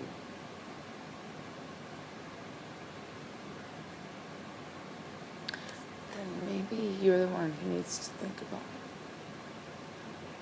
No. I want us to work. Yeah, but you want it to be easy. You want it to just work, and if it doesn't work out like this, then I guess not. That's not the point of getting married. No, but divorce is not the point of getting married. No. Throwing your ring off for saying I want to split. Exactly. Is not the point of getting married. Throwing your fucking husband out of the That bed. happened, baby. That happens. I threw you out of the room. I didn't throw you out of the house, and you were already on your way anyway. You know that's a fucking step one for you is taken off. So what the fuck am I supposed to do? You can't blame me for that. I was going down to the couch, man. That wasn't true. You always split. You always split. I have to get out of the room if it's violent. It was before it was violent. You when I split put my every clothes on. time. You No. split every time, put Johnny, my whether clothes it's on. violent or not.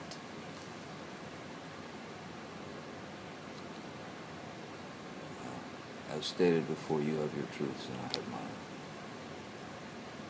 And these will just have to be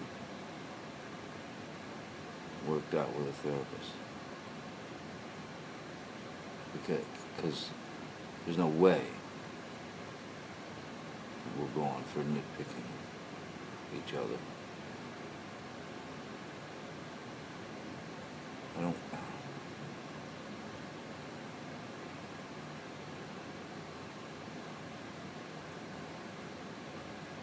I'm trying.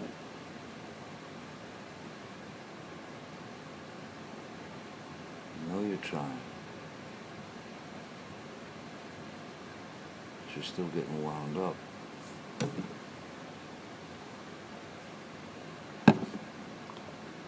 Yes, because I'm here. Present.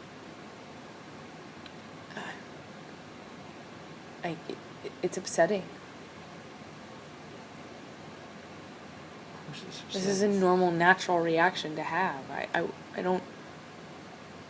This is upsetting. And I'm not taking a pill to mitigate that. I would love to, but... This is actually like an organic response. And I'm sorry it's not yours, but...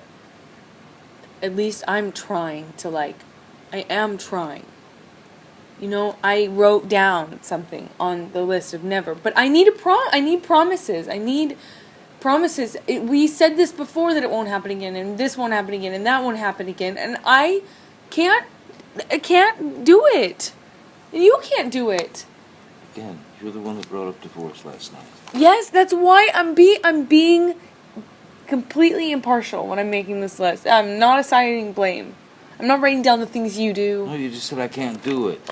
Yes, neither can you. I can't do the thing that we always do, which is that we make these, we say these things. That's what I just said before. We say these things and then we don't do them. I want a promise. I want security. I want the boundaries back up. I want you to commit. I'm being very clear about what I want. I need promises from you. I need promises that this won't come up. I'll promise it back to you. I need promises from you. So I agree. Let's do it. I'm here. Because I'm going to make a list. I promise I will not do this. I promise I will not do that. I mean, can you actually say I promise I will not do this? And say I promise I will fucking do my best. Shit, I can't. That's different than I will not take off my ring. Right. No. Unless I mean it. That's different. I would love to say to you, I promise I'll always be understanding or let you be you or not get, be more, I don't know, I could always promise that, but that's different from something very clear like divorce. You know what I mean? Of course it is. Yeah. I want some stability back And I know we'll build it over time, but don't you want that? Of course I do. Let me give it to you. Accept it. Trust me.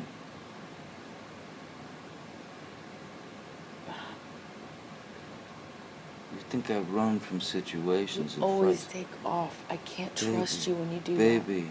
I have no trust. It's Baby. why I freak out so fast these Baby. days. Is that I assume you're splitting. Baby. I can't be. I can't just stand there and take the punches. At a certain point, I'm gonna fucking react. That's not what I'm asking. Let's No, be but fair. No, but what I'm saying is, We're talking about splitting. I'm not asking you to stand there while I punch you. Come no, on. we're talking about me. Yeah, getting out of the room or leaving. It didn't happen. I didn't. In Australia, I didn't leave the fucking house. I went to other rooms.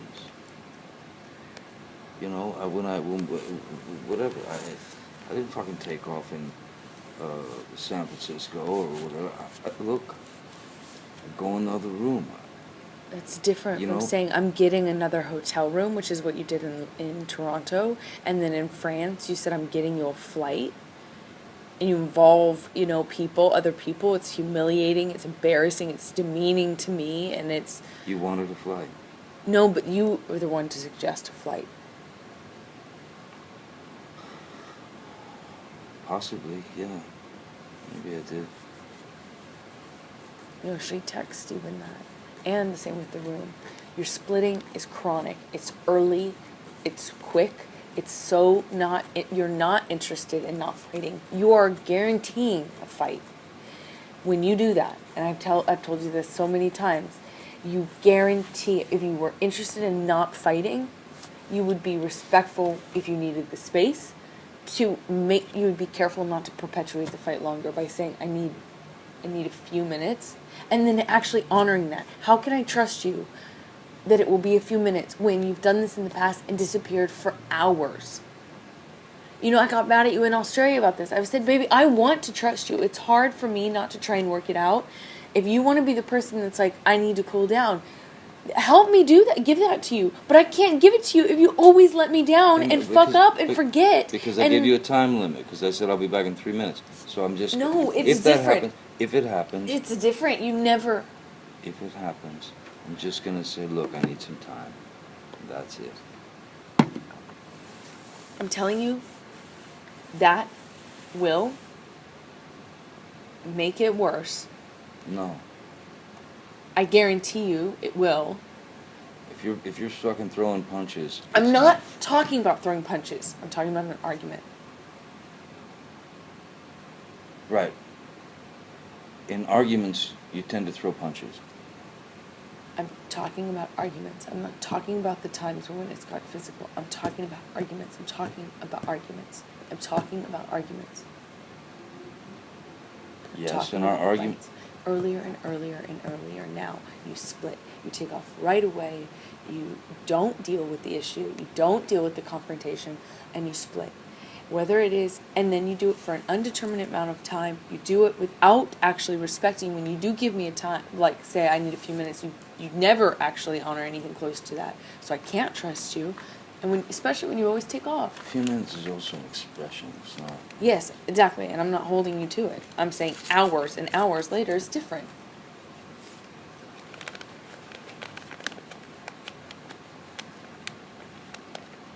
You need time. Cool. If we're in a fight, you need time. Cool. You gotta be respectful about it. That way it won't perpetuate the fight more. It gives me anxiety and makes me far more stressed and far more angry, and perpetuates the amount of time that I can cool down and go, you know what, maybe I'm acting this way, or maybe I'm being mean to him, or maybe I'm doing this wrong, maybe I should come to his side or compromise more.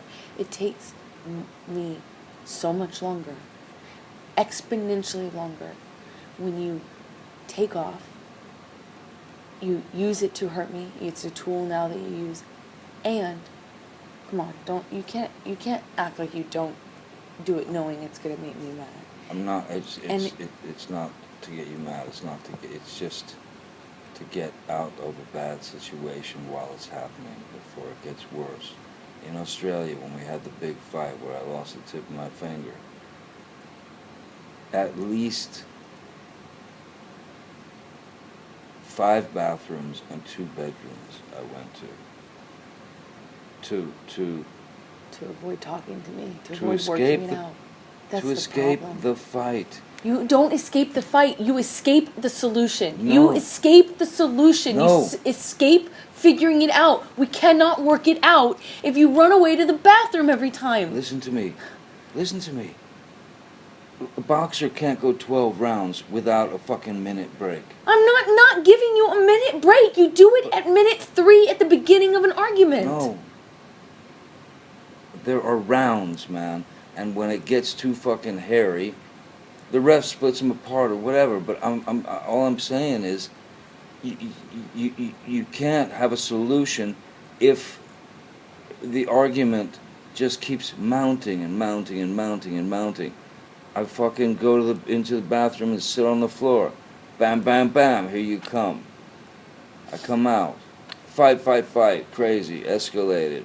I split again, I go to another fucking bathroom or a bedroom or something. Knock, knock, knock, bang, bang, bang. You kept coming to get me. Every single time I come to get you, what am I saying? 90% of the time. Stop, let's work this out. Please, I don't want to do this. That's what you're fucking ignoring. That's the really fucking crazy thing that I cannot understand. The self-delusion is so fucking deep that you are able to tell me right now all of this and mean it. How can you say that to me and ignore that 90% of the time what that bam bam bam is you're escaping me like I'm some sort of like vicious harping bird in fucking, in a Hitchcock movie and you can't get away from me? Well, you're fucking ignoring and blatantly is that every single time I'm saying like this, I'm saying this to you. Let's stop. Babe, let's stop. Let's work it out. I'm sorry, can we talk? Let's get over this. Let's stop. Can we stop fighting? That is what's so fucking insane. You sit here and you tell me as if I'm so annoying to you that you can't escape me. That I'm actually coming to you and saying, let's not do this. It is your issue that you can't let it go, you can't calm yourself down, you can't self-soothe, and you can't make yourself bigger than the thing that you're really feeling at that moment and go, you're right, I know we're going to come to a solution eventually, let's end it now and come straight to the solution. Or, respectfully, I can't imagine coming to a solution because I need to cool down, so just give me a few minutes. In which case, I would respect that. If you would respect it too, and you would actually be a reasonable amount of time, but I don't have that option. And you ignore on purpose is that I'm coming to you saying let's stop doing this, and you perpetuate the fight. You perpetuate it when you run away. You start it when it could just be a petty argument, and you make it not a petty argument because you run away, and then it becomes a fight. Instead of just saying sorry, instead of working it out, instead of facing it, instead of confronting things, you run away at minute 3, and then it's impossible to work it out because you've insulted me, now I'm mad, and then I have to come to you to go, come out of the bathroom, baby, let's work this out, which I can't do because that's annoying to you too. How would you feel if I ran away from you all the time? You fucking like it. You fucking deal with it. Now it's my turn. I get to avoid fucking problems. I get to avoid the responsibility. Let's see how that works out for you. Avoid fights. And by the way... Yeah, let's be perfect. And by the way... Why aren't we just perfect? Why don't we just live in make-believe land?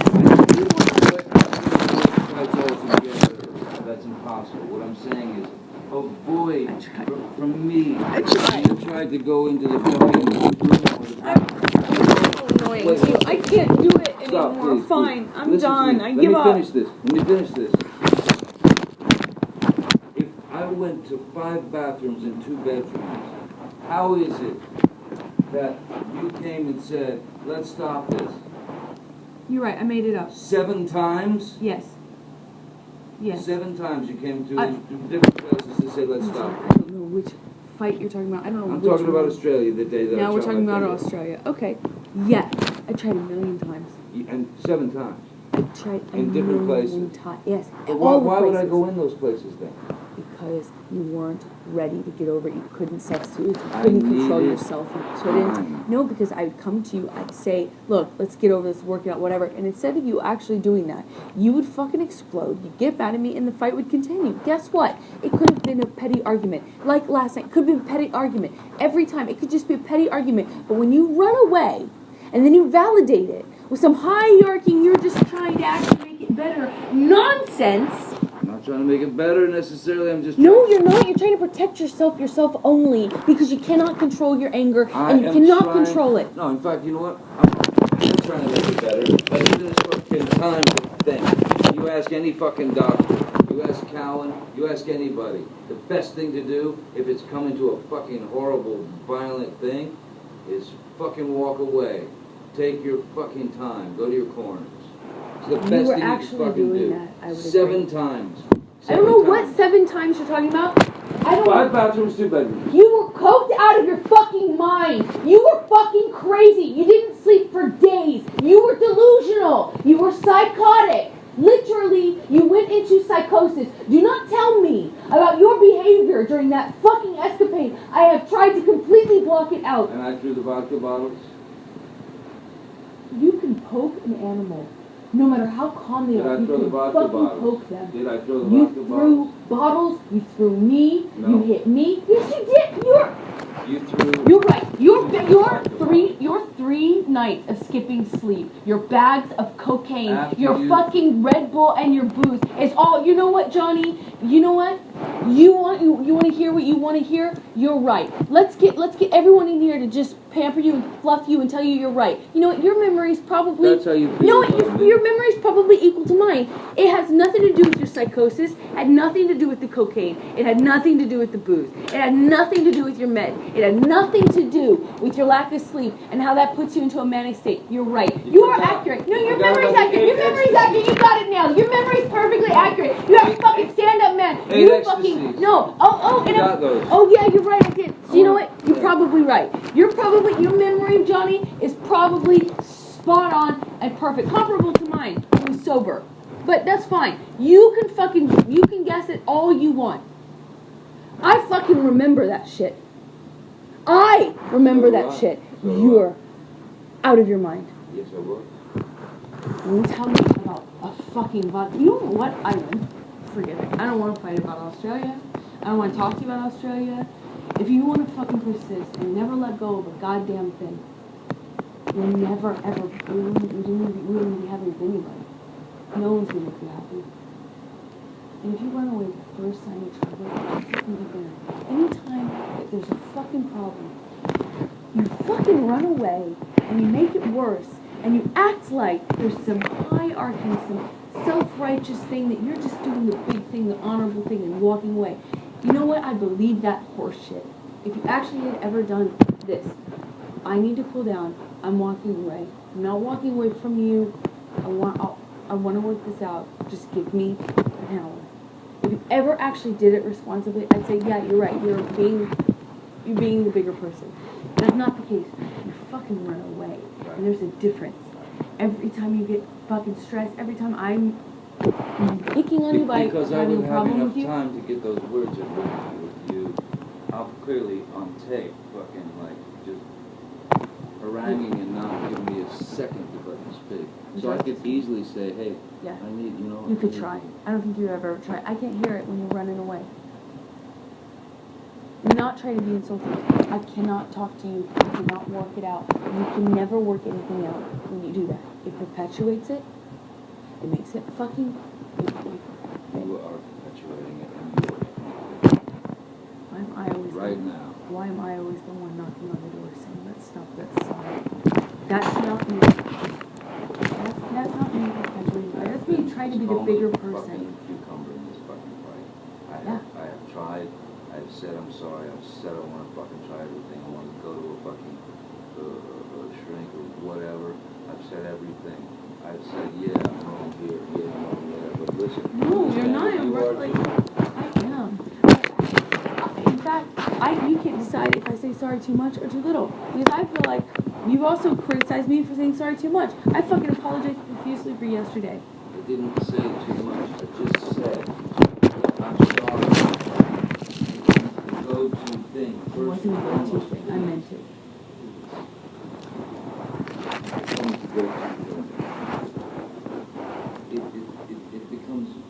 It will become meaningless unless we say, look, here's what I was thinking. Did I fuck up?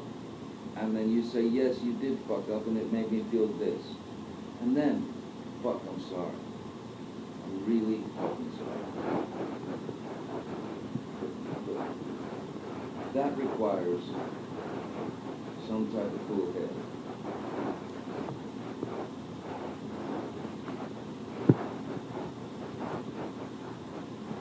Yes, and neither of us really have that, but at least I can calm down. At least I cool down. You don't have a cool head. You have it right now, but you can't be on Xanax all the time. You definitely need it today. You can't be on it all the time. You know what I mean? You're going to have that temper back. That makes you not as calm as you are right now. My Uh-huh. I will take. I'm not zero judgment.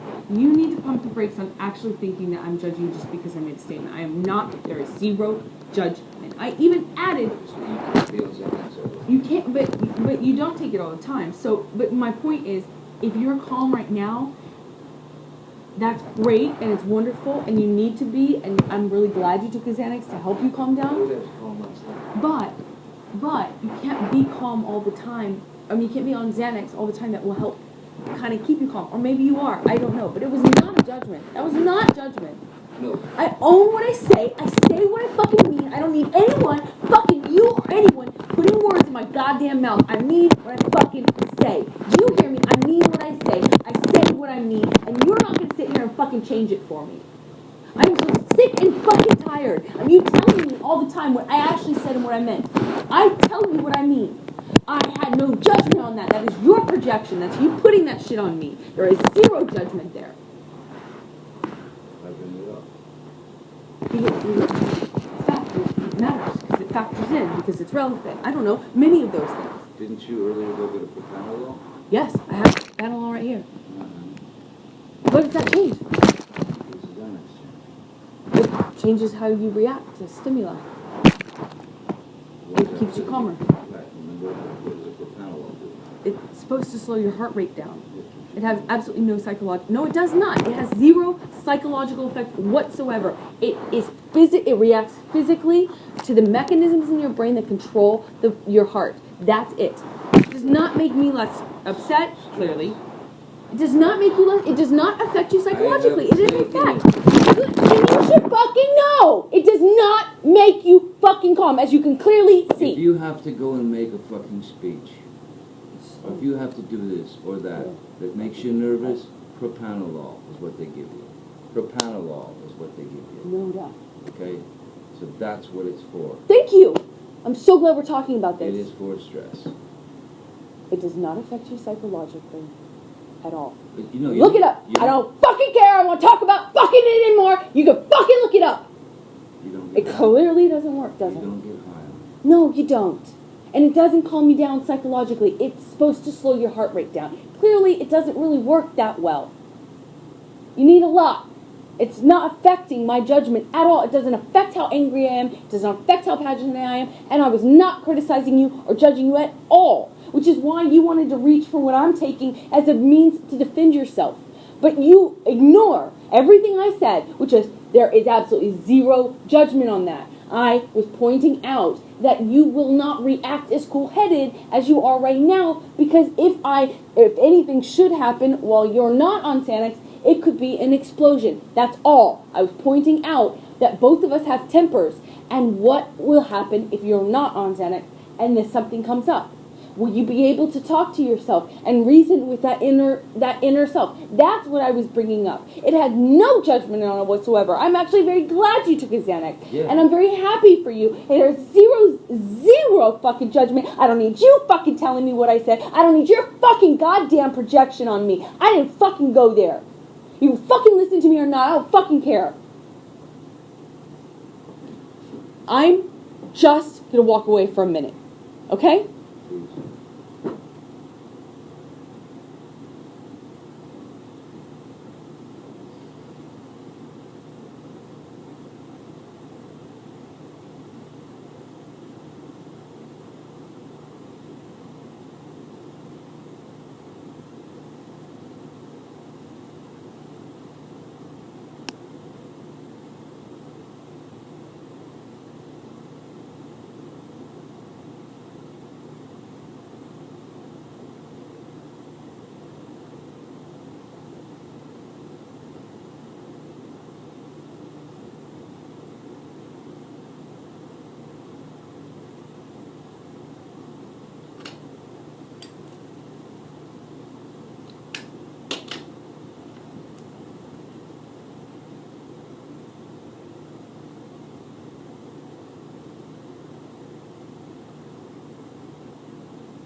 tell you I love you, to tell you that, you know, I said all that shit and I just feel stupid. I feel like,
I'm gonna go back home.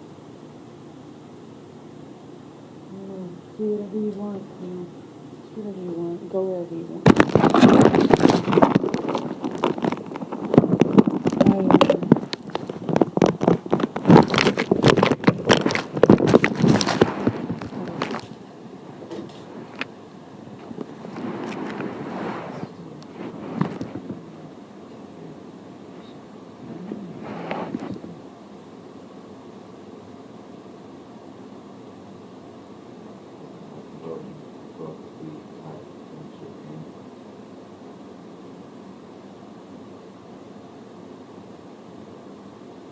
I told you I didn't need it. You said that we should make Ruthie, yet you don't.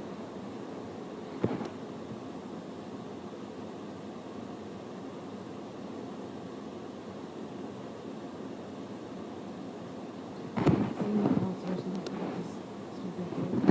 And allow you're gonna change how we do things. And I want to trust you, and I feel like all the trust is gone. All the fucking trust is gone in the relationship because you keep splitting.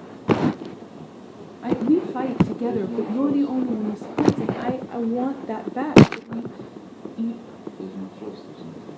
Then maybe there's nothing to talk about.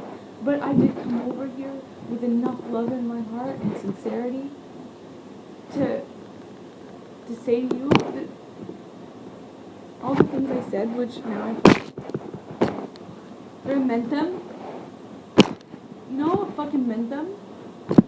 Even though you fucking split, didn't come home.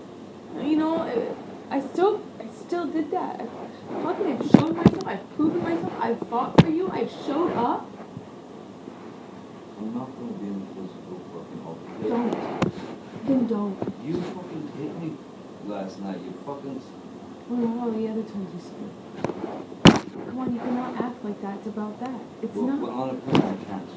No, and you hit back. So don't act like you don't fucking participate. I'm not going to get into the details of that fight. You and I both know that you split when there is no physical violence. And that you do it like at the very beginning of fights these days. And if you split and you go into the room and you don't actually leave that house, it does nothing but perpetuate the fight. And you don't actually do it respectfully. You don't do it in a way that actually means we won't fight. It always makes more fights. It always makes them longer. It never, ever makes you calmer. You never come out going, I want to talk, or I'm okay, or it's going to be okay. And I am I'm sick and tired 100% of being the only one that goes into this for it. You know what that does? It demoralizes the half of this relationship that is me. It demeans me. Demoralizes me. Yes, really. Really, when you split on me, how do you feel when I leave you? I've left you before. You leave how you get another room, you get a flight, things like that. And you asked me not to in Australia, and ever since then How many? I don't know, I have to count them up. No, because I haven't left you in that house. Maybe twice. Last night and another night. No, you've done it before. I've come here. I'm not doing that. Yeah, you've come here before. Last time and another time. You've done this several times, and getting me a room. I mean, getting another room at a hotel is just the same thing. You text Steven or Nathan in Toronto to see if they have another room. It's chronic. It happens all the time. And if you do it to go into another room, you do it and you get dressed. You were fucking screaming. I'm not going to validate my actions last night. I feel very bad for how I reacted. I did not start screaming until you had fucking said all this shit. You poke an animal enough, it is eventually, doesn't matter how friendly it is, how cool. Well, I stayed cool for so long, and you kicked and kicked and kicked, so that I have not done this to you. I have not said these things to you. I have not started the fight by saying I'm going to get another room, and I'm not going to sit here and fight about fucking Toronto anymore. Guess what? I let it go. I'm not fucking talking about Toronto. I can yell it. I can whisper it, I can write it. Guess what? I'm not saying another fucking word about Toronto. I'm so sick and tired of fucking fighting about old things. This is not about a fight. This is broad. This is a broad thing. And if I'm telling you every single time you get dressed and you fucking split at the top of a fight, you never fucking tell me you're not, you never fight for me, you never come to me, you never self-calm, you never self-soothe, you're never the one to throw the olive branch. I'm sick and tired of it. It needs to fucking change. And you can go, I can't meet those demands, I can't do it, or you can fucking promise me so I have a modicum of safety, I feel a modicum of respect, a little tiny sliver of fucking like, you are in this whether it is good or bad. Whether it is good or bad, down and up, lows and highs, tough and easy. Not just when it's easy. I feel like you're a fucking vacation husband. You are so there when it's good. You're so there when it's easy. The second it gets hard, you question it. Last night, I'm just as guilty. I give you that. But I have been primed and conditioned. At this point, I thought I'd never get over Toronto. It hurt so bad. I got fucked over so bad, and I did not do anything like that. I didn't stoop down at all. Absolutely. I wish it had caught everything too. Why don't you send me the fucking report? Sure will. I don't know how else to say I will to you. Hasn't really been a kind of safe environment now, has it? So if I'm looking to stoke a fire, yeah, okay. I haven't because we have not been well. We have not been good. And when I fucking move out, if I move out, then you'll have them, and you can fucking relish them. You won't fucking like it, what you hear. Won't make you happy. But you'll hear what I'm telling you. We haven't really been good. It hasn't really been a safe environment, now has it? You act like you're fucking on something when I haven't, sent you this. Like, well, send it to you. Get this. It hasn't been good. It's been a little tough.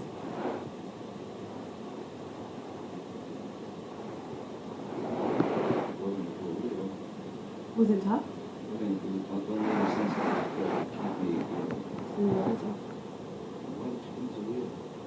All I've been trying to do is be with you, spend time with you. You said you needed that. You said that it made a difference when I wasn't with you. You wanted me to travel with you. You said our relationship would be different. That was after Toronto. Yeah, that's when we came back here. I know where we were. Boston here. I know where we were. We've been on the road basically since Australia, and I have been at your side, and I have not been phoning you. I'm not talking about just a honeymoon. Now am I? I'm talking about many months. And was it all the honeymoon? No. I have been at your side throughout it all. You said, why did you come to Rio? And I answered you. I would love for it to be better. I have no fucking consistency, no safety, no security. The relationship is something you don't fight for, you don't stand up for, you always run from when it's tough. I'm telling you, I need more. We didn't say vows. You didn't make them exactly in that way, but now is the fucking time. I need to know if you're going to be there. I want promises. I told you that at the beginning of this conversation. I need promises that you're going to fucking be there. And he promises that this is important to you, not when it's easy, when it's hard too. This is something you'll fight for. That this is something that's sacred, that neither of us throw out every fight. I can't be the only one to hold the promises. I was in Toronto and it fucked me over. I can't be the only one. You can't be the only one. If I split on you, all those times that I thought about doing it, we would not be here. And I stayed, and it's tougher. You know, that's stronger. I'm stronger. It is easy to run. It is easy to run away from problems. It is easy to take that out and say, well, that's the easiest. That's the best, safest. That's the safest way out. I'm not saying we should get in physical altercations. I never want to be in that. Never. But every time you don't like what I say and you fucking run away, will never work out anything. You can't run away every fight. You can't. It's easy. It's not brave. It's not strong. It's harder to say to somebody, I want to work this out. I want to face what I have. I want to face what you have. I want to work it out with you. You're not working it out. You're running away, and then you make me be the bigger person every single time and come to you and knock on the door and come to this house and say, hey, we're married. It's supposed to be sacred. Calm down, calm down. Yes, by default, if you're never the one to do it, one of us is, and I'm the one to do it every time. It means I'm the bigger person every time. It means I have to be the strong one. It means every time I have to fight for our relationship. And you get to be you get to be lazy. You get to be cowardly. I don't know what it is. What are you here for? What do you need? Once again, I am fighting for the relationship. With the guy that you don't fucking trust or like? Why? I did not say I didn't like you. I love you. You're my favorite person in the world. I remember what I said at the beginning. I'm sorry you feel like you can't imagine it. But I said this to you at the beginning of this conversation. I said, you're my favorite person in the world. If you weren't the most magnetic, shiny, beautiful, interesting, dynamic person I had ever met in my life, it would be so easy to walk away from this bratty thing that you do. Untrustworthy.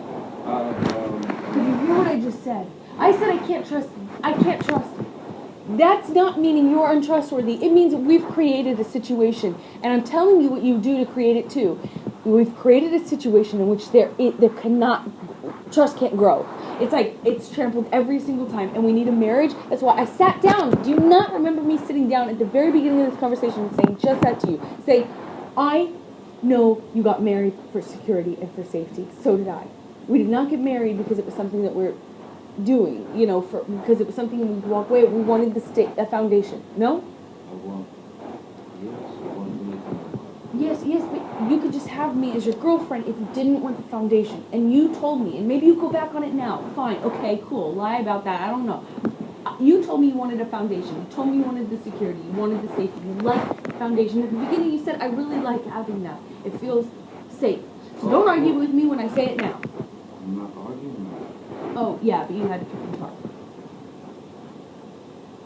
I'm saying because I love you and you're my wife. I want you to be my wife. That's putting me apart. No. How did I put you apart?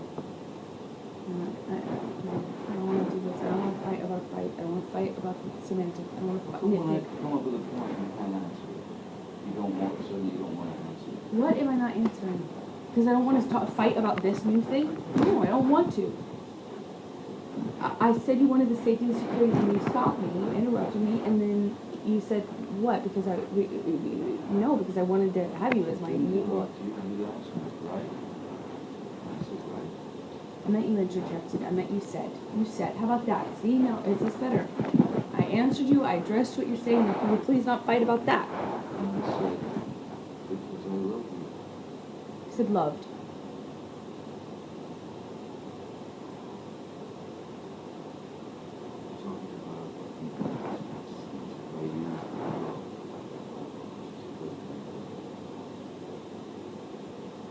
My whole point, I don't know what issue is that you love me.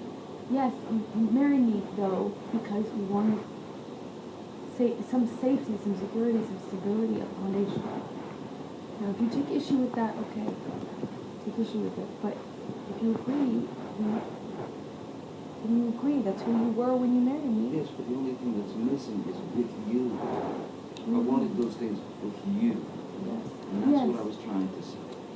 Me I too. love you, and I wanted to marry you. for that, for our love, for the security, for the foundation, for, yes, of course. But you left it for you. I'm sorry.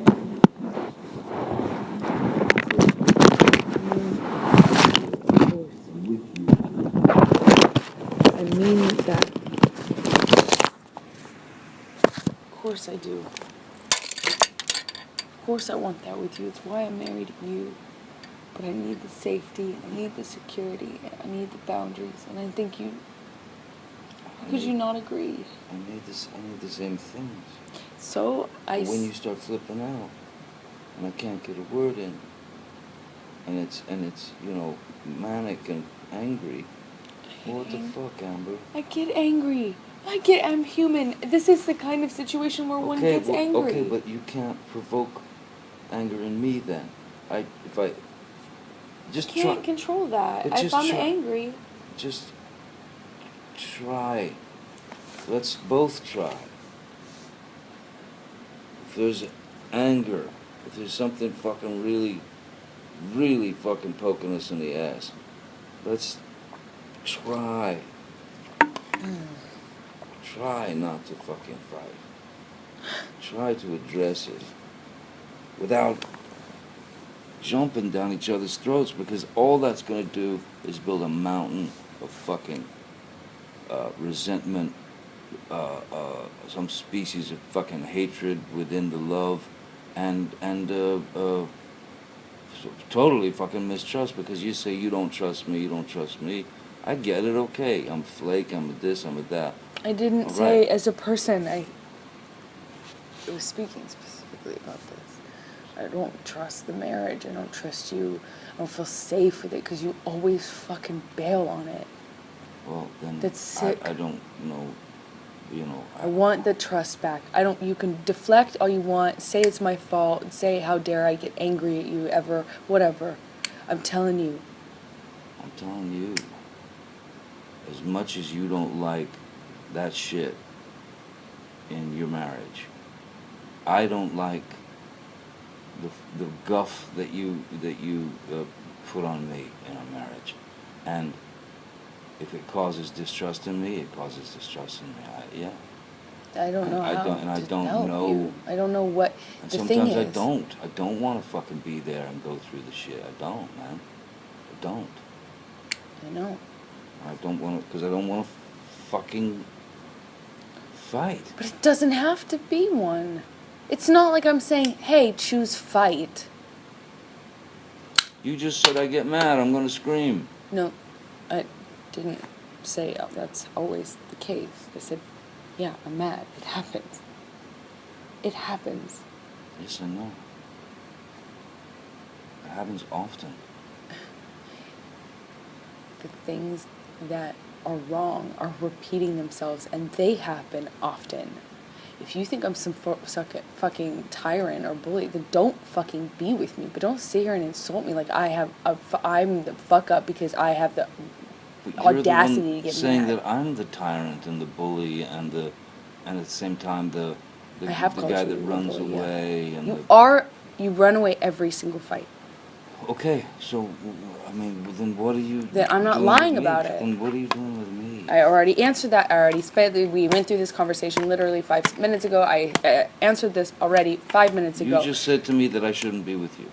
No, I said That's what I feel.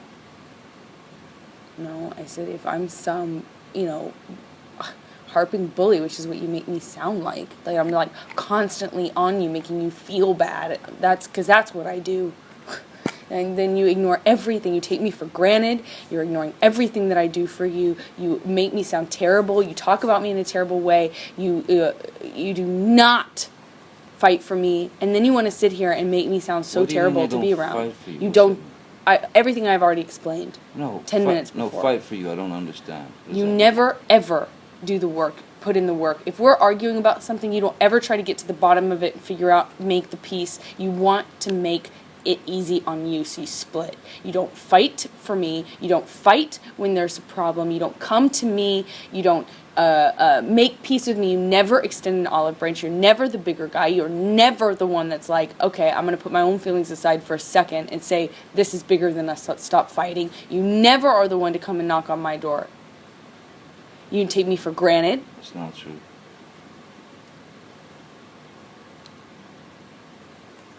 It's not true. I'm not the one who fucking throws fucking pots and Those are different. That's different. fucking else at me. That's different. That's one does not negate the other. That's irrelevant. It's a complete non sequitur. Just because I've thrown pots and pans does not mean that you come and knock on the door. Just because there are vases does not mean that you come and knock on the door. Really, I should just let you throw.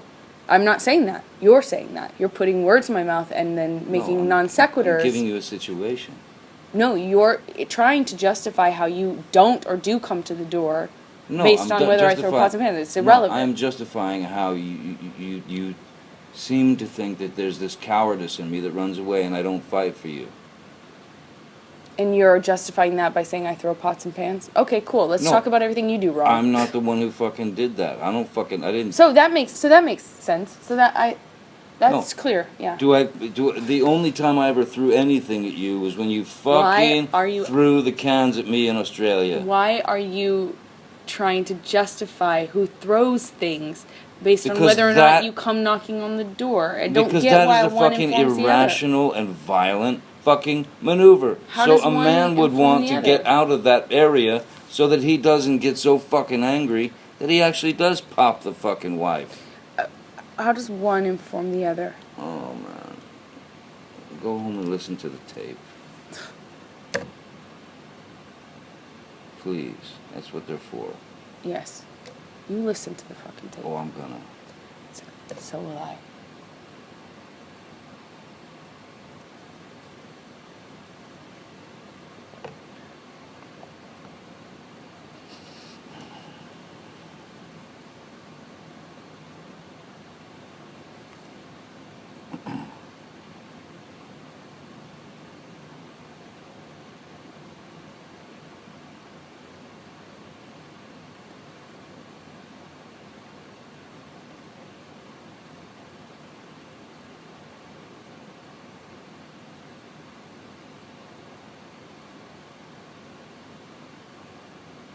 I'm not going to sit here and promise you I'll never get mad at you or you'll never fuck up. I know you want to live in a world where everyone just says yes to you and doesn't question you or criticize you ever. And don't insult me like that, please. But that's not the case. It's not why you're with me. I am honest with you. I'm sorry. You don't want to be held accountable. I get it. No one really does. You're so honest with me. Well, that's your... Watching you live in front of Travis last night really is that's your problem, and that's your whole thing that you've created. That's my problem, but my problem is that you don't trust me. No, I don't trust you in this. What's going on in there, man? I don't trust you in this, and I want the trust back. You don't trust me in our marriage? Well, what is everything we're talking about? Our marriage. Tell me, if you want to stop talking... You're saying you don't trust me personally? Or you don't trust me in the marriage? What I don't understand what's so different. Tell me the difference, please. I think I have in the last few hours, no? No, I think you could probably explain it to me a little better. I'm slow. You want to keep being an asshole? Do I want to keep being an asshole? Stop the attitude. It's a redundant question. Stop the attitude. I should stop the attitude. Okay, sure, no problem. Stop. No problem.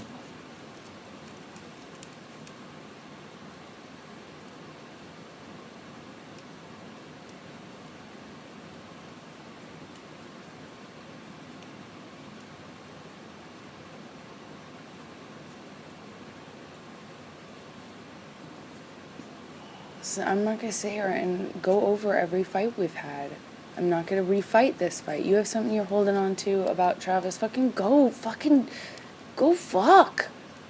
You know, go do it. Go run away together. I don't know what you're fucking holding on to, but you have created that. I have no part of that. I don't know what you're fucking latched onto in your brain, what stray hairs have fucking commingled and tangled in your brain to make you think you've really figured some sort of thing out. But this is not unusual for you. It's like almost every fight, I can pretty much guarantee you will find something that you can like manipulate let's and twist ask Travis into something. tonight.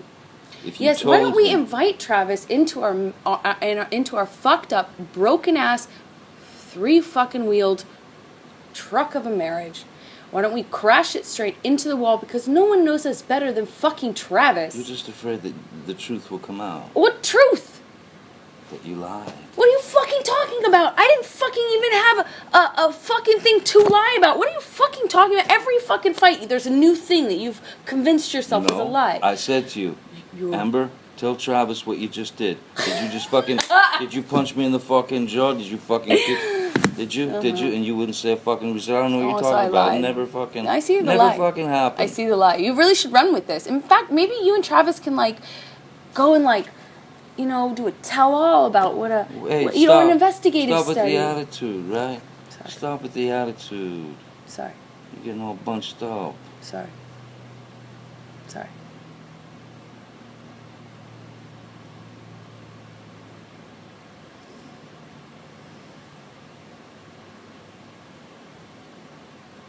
I don't... It's so fucking pointless, and you know it, to sit here and fight about fucking... Whatever you think happened with Travis, that wasn't a conversation. Listen, we were I was fighting. not high. I'm not going to... You lied. You're asshole. You were fucking full of shit. What lie? When? What conversation did I have with Travis? Big investigative study you've done.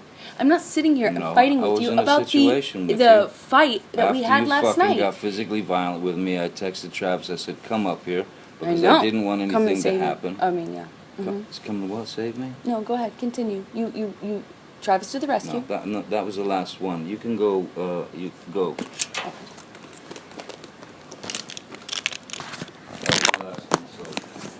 Oh yeah, you called me a liar, and yet. I watched you lie. You called me a liar. I watched you lie. You're full of shit. There's no what. You still haven't told me what lie it is. But yet, every single fucking time. You know you do this every single fucking time. I'm not fucking talking to nobody. No. Fuck that. You go fucking go jerk him off. I don't care. I really could care less. It's you every single time. You latch onto some sort of thing. When I already told you, I don't know what you're fucking talking about. You don't even know what you're talking about. You still haven't even told me what it is. But run with it. Run with it. What it is. No, you haven't. I said to Travis, I said to you, hey, tell Travis what just happened. You told me to do it. You told me to. You said, go do that. I said, no, tell him what just happened. And I lied. And that you punched me in the fucking thing. And you figured it out. And you said, no, I didn't. What the fuck are you talking about? And I watched you lie. And then I didn't punch you, by the way. I'm sorry that I didn't hit you across the face in a proper slap, but I was hitting you. It was not punching you. Babe, you're not punched. Don't tell me what it feels like to be punched. You know, you've been in a lot of fights. You've been around a long time. I know. Yeah. No, when you fucking have a close You didn't get punched. You got hit. I'm sorry I hit you like this, but I did not punch you. I did not fucking deck you. I fucking was hitting you. I don't know what the motion of my actual hand was, but you're fine. I did not hurt you. I did not punch you. I was hitting you. How are your toes? What am I supposed to do? Do this? I'm not sitting here bitching about it, am I? You are. That's the difference between me and you. You're a fucking baby. Because you started... You are such a baby! Grow the fuck up, because you Johnny! Started physical fights? I did start a physical fight. Yeah, you did, so I had to get the fuck out of there. Yes, you did. So you did the right thing, the big thing. You know what? You are admirable. Every single time. What's your excuse? When there's not a physical fight, then what's the excuse there? You're still being admirable, right? Just by running away? And you can sit here and call me names, but you get called a name, and what do? That's the last insult. You're a baby. You're a hypocrite. You don't do anything that you actually do. You expect from people what you can't give them. If they do something, a taste of it to you, you fucking lose it. But yet you dish it out.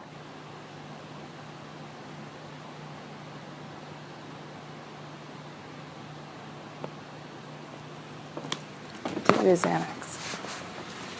Just in case you need it. I think it's worn off, maybe. What are you doing with this?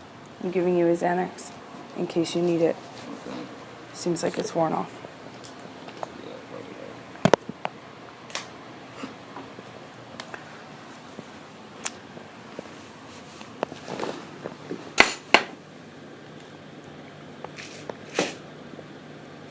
I love you, and I've told you a million times in this conversation how much I love you.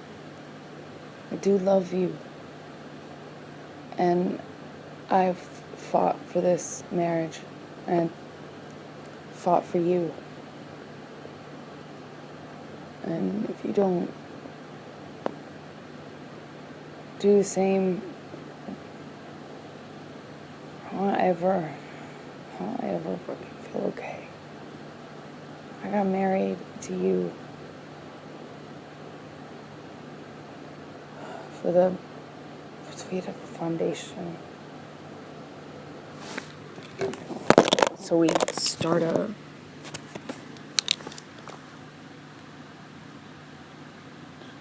foundation.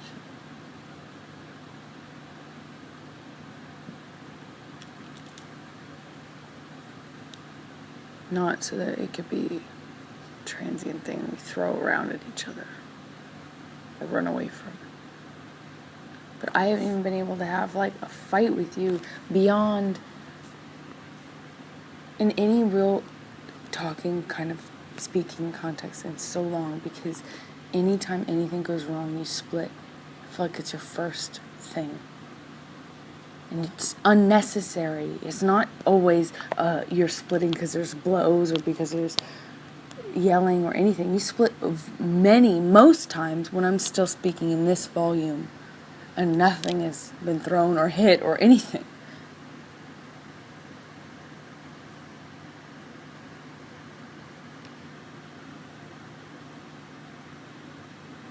I'm telling you what I need for this. I want to feel the trust, and I can with you. I know I can. I have felt it with you. But it's been destroyed by constantly being reminded that you take me for granted, or that you don't see this as a permanent thing, for better or for worse. I feel genuinely that you are here in this marriage and committed to this marriage for the better, and really not for the worse.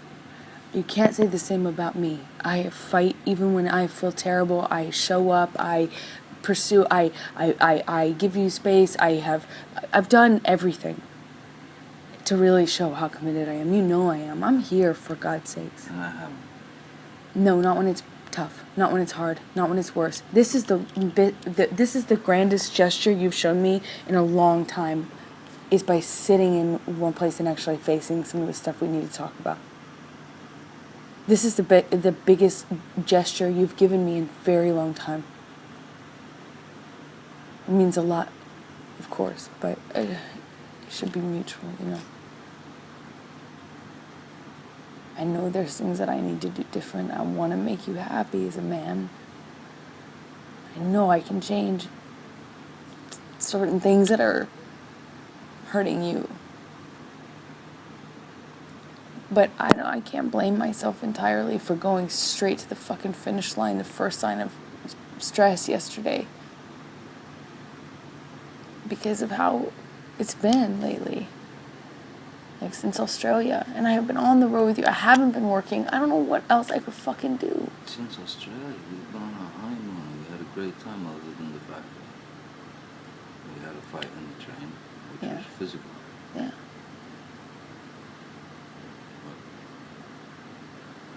Then we had a fight in San Francisco.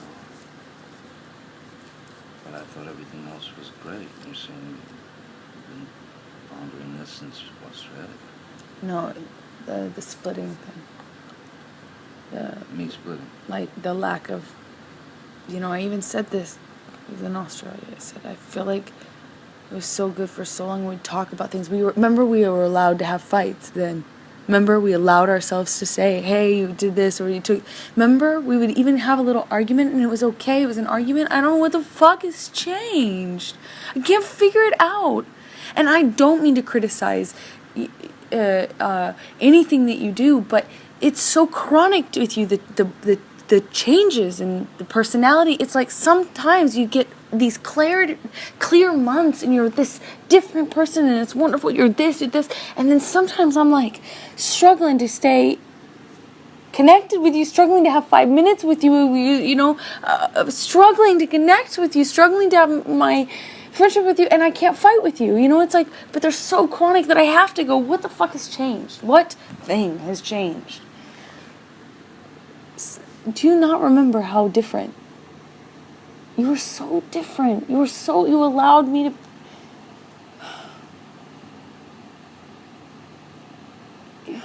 You're so present, and you were so present, and we were allowed to fight. We were not even fight, we had arguments. You weren't like this, mood swings, up, down, like really aggressive and really cool and calm. I mean, you've given me this time here on the couch, and it's amazing that we can actually talk. But I never feel that safe. I constantly feel like you're about to fucking split, and I don't want to feel like that. You make me feel meaningless.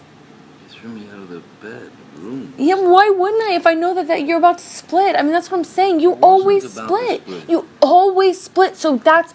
Why wouldn't... I mean, I do blame myself for my actions yesterday, but I also don't think... I fucked up last night. I'm not going to defend myself. But I also can't blame me going to the finish line when that's always where you drive it. You know? But you're saying you thought you were sure I was going to split. Always. I mean, that's just... Why would I split if I'm laying in the bed with because you? Because any fight, anytime I tell you that I'm unhappy with anything, and it's typically the same thing, anytime my voice a complaint, I'm not allowed to have a complaint. I'm not allowed to think anything wrong. I've told you this 1,000 times. 1,000 times I've said this to you in calm and in fights. Baby, I don't feel like I'm allowed to just have a complaint, and you aren't allowing me the luxury of us just being normal human couples. Like, as soon as you get mad, you take off on a train. Remember, I even asked you, is it about Adderall? Are you doing too much? I know it makes one edgy. It makes one, like, temperamental. Could it be too much? Like, what is it? The alcohol, it doesn't seem like it unless it's like in Toronto where it just became that. But in general, it hasn't been a problem so much. So I don't know what changed. I mean, I'm sure it's something, because it's not, it's chemical, it's strong. It's one day you were different. It's the same. And it hasn't been back. It's the same changes that are happening in you. It's exactly the same. I wish. Huh? I really wish that was the case. That is the case. I have always allowed you to fuck up and be a human. I've always been able to have a communication with you. The difference is you make it so we cannot even communicate at all if it's anything negative. You go, you take off on a train, you don't get off. You don't calm down. You don't come back around.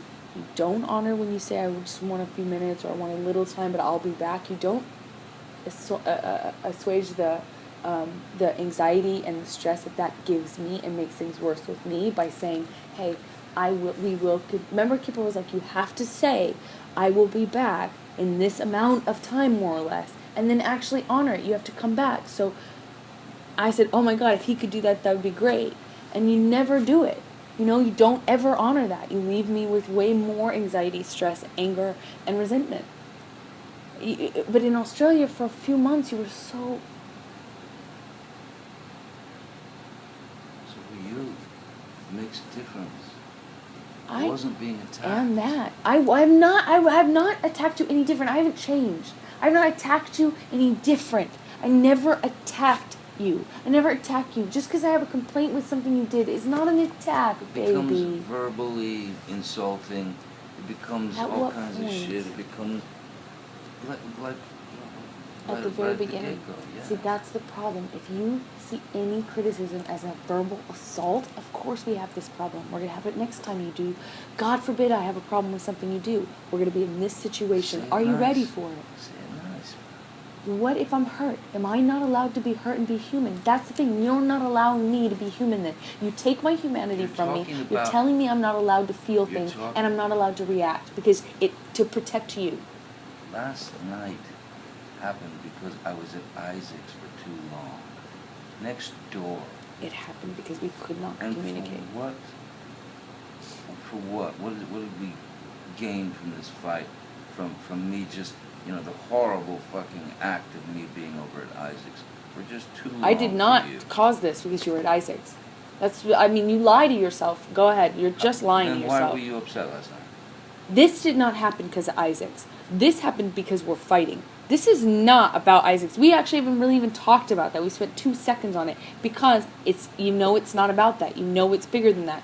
The point is, I voiced a complaint. It could be anything. It could say, baby, you did something to hurt me. Which you did, and you admitted. Why didn't you say that?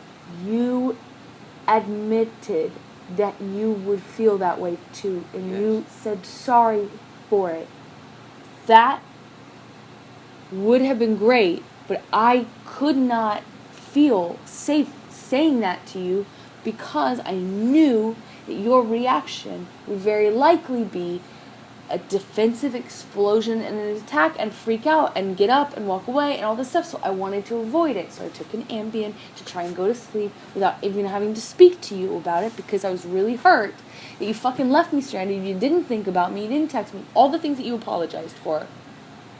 You already apologized for it. Can you do me one small favor and not take it back? Back. Thank you. Stop defending it, please. You already apologized for it. It meant a lot to me. Do me one favor today. Don't take that back. And what did I just say?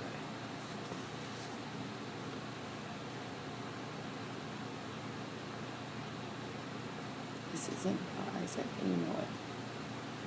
This isn't about Isaac, and you know it. It is about us not allowing. Is it about my showering? No, it's about you not allowing me to have any problems with you, or be upset at you, or mad at you, or even hurt by you at all. You do not allow it. If you could have just said it in a kinder way, a nicer way, like, listen, I feel fucked up by what you fucking just did. And you wouldn't freak out. No, I would say fucking, what is it? Like what? And fucking too long at Isaac's. You said you wouldn't be that long or whatever. You shouldn't. I feel stranded. I felt fucking left. Whatever. What am I gonna fight with that? Why would I get mad at that? Oh my God! The first thing you do is I don't have to text you, and all, I mean you would just be it would be shitty. It would be a fight. It would be terrible. It would not be. It was a fight. Yeah, it was. It was a fight.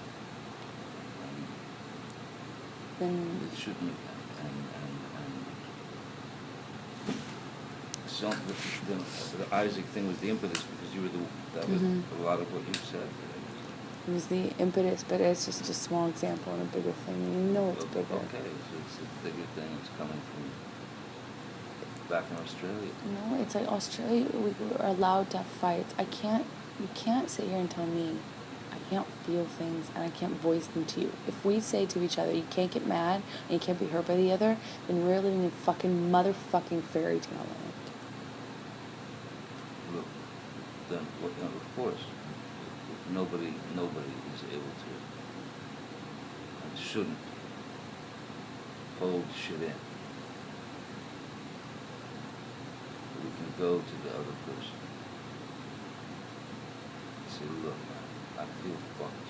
I feel shit. I feel this, I feel that. And then we can assess how you feel. Well, fuck, I guess, oh shit, I see what you mean. I see what you mean, I get it. Or, fucking, I don't understand what you're saying, and you're wrong, and you're whatever. But it's going to be the latter, and it's been the latter for months now, where that's your reaction, is not ever admitting wrong, ever doing anything wrong, ever admitting it. You always go straight to you're wrong, fuck you kind of thing. You don't say fuck you all the time right away, but I'm saying always. Like for months now, it's been I can't voice any complaint. I can't say I'm feel fucked over. I can't say I'm hurt. I can't say you fucked up. I can't be mad at you. I can't be hurt. Nothing.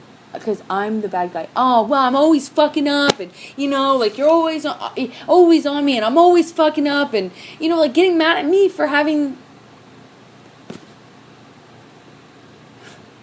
being honest with you. We've had a million fights where I'm like, I was honest with you. I told you how I felt. Maybe if you were me, wouldn't you feel bad? Yeah. Okay, well, then, the fuck?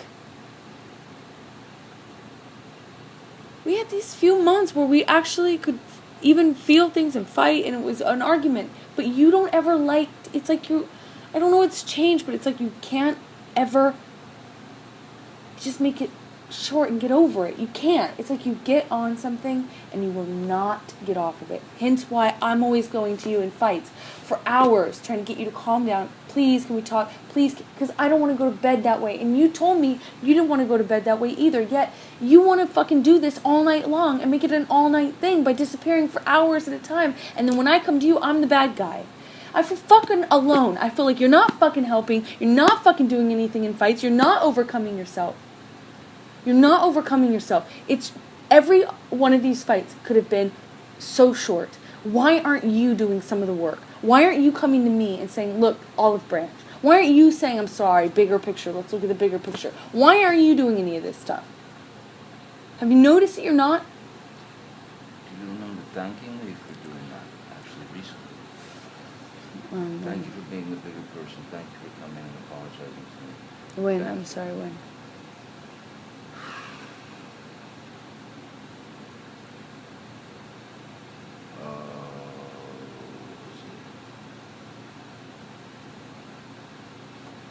Honeymoon or Venice. So there's an example. I don't remember which one it is, but I'm really sorry. I don't remember exactly. No. I wasn't questioning you. I'm sure it happened. I just don't remember that one time. But I'm saying the majority of the times. And if you want to argue with that, then we'll never see eye to eye. I think you and I both know the truth. The majority of times, you cannot calm yourself, and it's me trying. Whether I'm hurt, whether I'm mad, whether you've just told me you hate me in my eyes, I'm the one trying to get you to calm down, trying to get an olive branch, trying to not make it an all-night thing, trying to get over it, trying to see the bigger picture. Even if I'm hurt, I'm still trying to do that because I see the bigger picture. You lose the bigger picture every time. And if you want to stay married to me, we need to figure out if you think you can.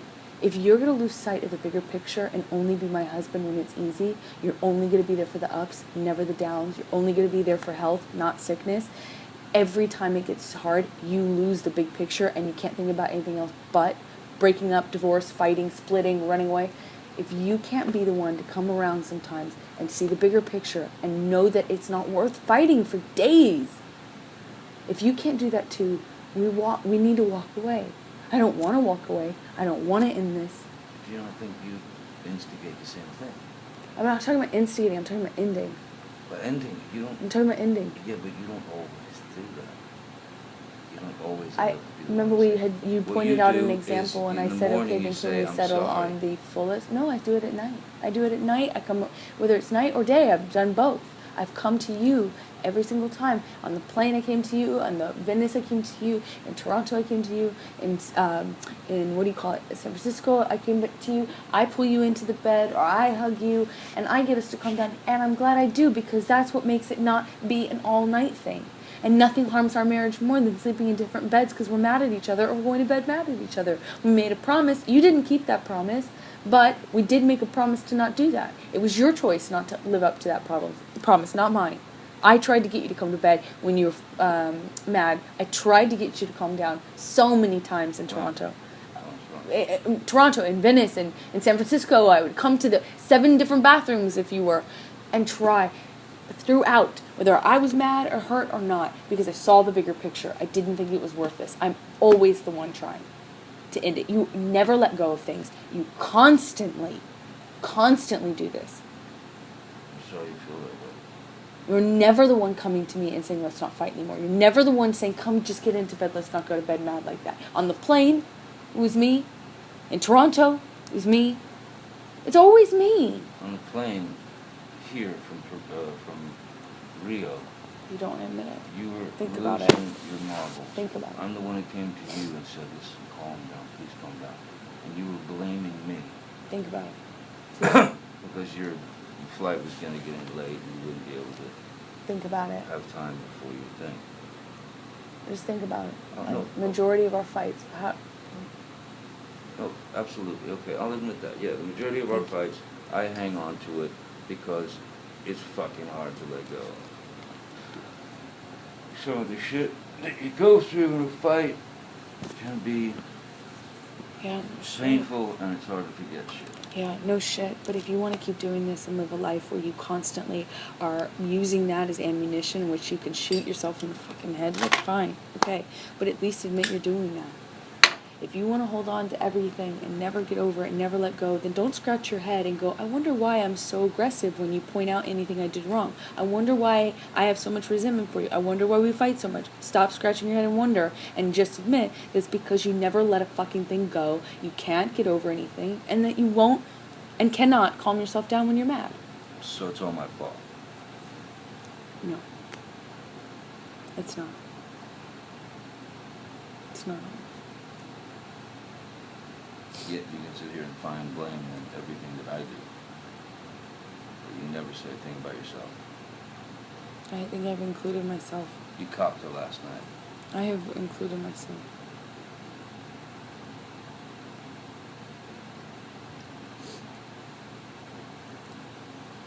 I mean, like, it's not all your fault. It's not all your fault. I make so many mistakes. But what I'm talking about, I'm not guilty of. I'm not. I do let things go. I move this relationship forward. I fight for us when it's on the line. I do let things go. I see the bigger picture. You said you... I'm tired. You said, I'm tired too, man. You said you see the bigger picture and you do let things go. Always. Yet, In after France. Toronto, you were looking for apartments.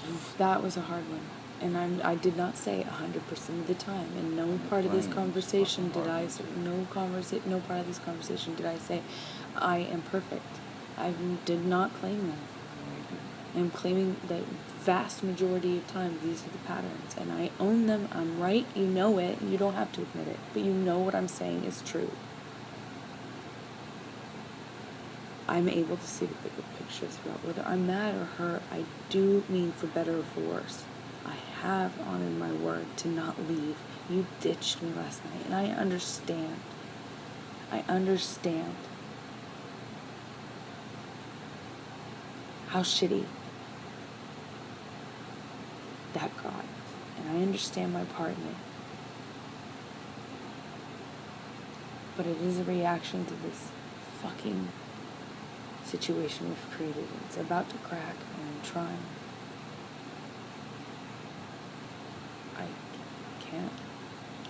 I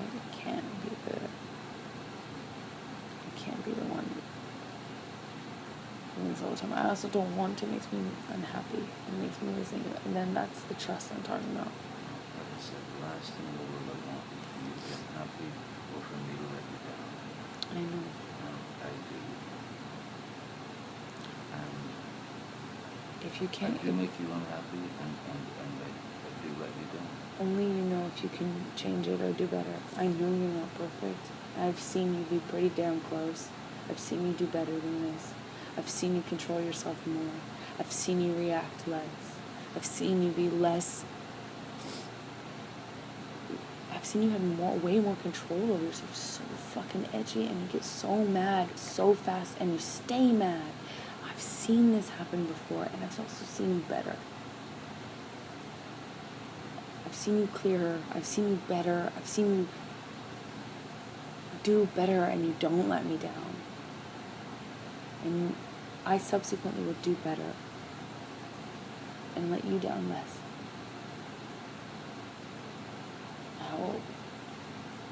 But I'm not changing how I do things. You're changing how you do things. This is dramatic change.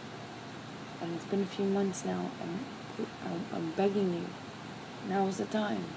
If you choose to stop it, fucking great. I will be with you to change. But I can't set myself up to be the only one to keep promises and then wind up in another situation like Toronto, where you're booking a room or trying to get me on a flight, or I'm not saying any of the things, and I'm hearing all this shit, and I'm not defending myself, and I'm coming to you saying I love you, and I'm trying to protect you from yourself, and I get destroyed. You can't do it again. I won't ever survive through that again. And I don't want to. You made me unhappy. I don't want to. I don't want you to. When you leave me like that, I don't want to be unhappy. instead of just, like,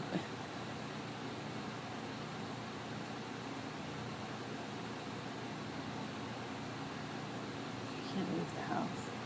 You're saying to me that for a long time I was able to keep everything together, and when we fought, Do you remember? like, be cool. Yeah, exactly. And it was for a while, right? Yeah. Yeah, it was. So- and we could have arguments. It was like, okay, normal. Now Right. we can't have we can't have an argument. No. Right, but there was one or two in Australia when I was calm-headed and all that shit. That, I mean, what am I reacting to? If I'm trying to keep a cool head, I'm reacting to you fucking jumping. No, before a jump. Just a normal argument. Baby, there's a difference. There is a middle ground.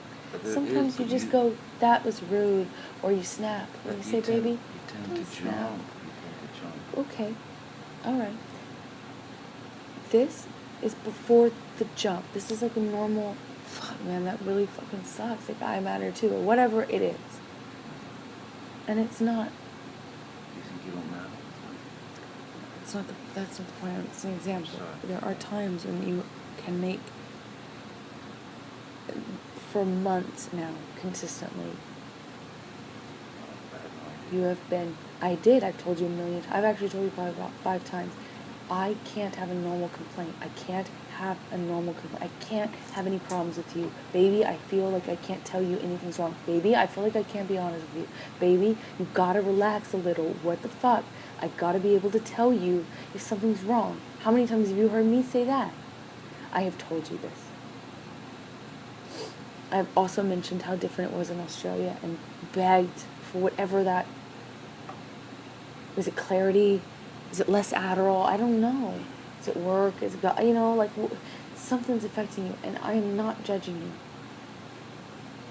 I'm not. In fact, you have elucidated my opinion on medication. Do I not give you your meds every day? Do I not remind you to take them? Do I not? I know that you have to take medication. I am very aware of that. And you have actually changed my mind a bit as to how necessary they can be. I used to kind of think that they were not superfluous, but I don't know, just like... An escape. Yeah, and now I don't think that. And that's because of you, you changed my opinion about that. But I do know you. And you don't know moderation very well. You're allergic to moderation. So I balance you out, I think, a little bit. I try to keep you safe. I try to keep on you a little bit to remind you to take the good ones, Do I not? You do. And do I ever give you a hard time? You just look at, no, about the meds, no. You spoil me. Look, you do all those wonderful things. You take No. the boots off. I'm not tooting my own horn. I'm still No, on medication. I'm not saying you're tooting your own horn. I'm saying there are a lot of beautiful and wonderful things that you do for me that I've never even dreamt, like, that someone would be so fucking caring as to, hey babe, it's time for your meds, and it's so beautiful that your wife is, doing that. It's beautiful that,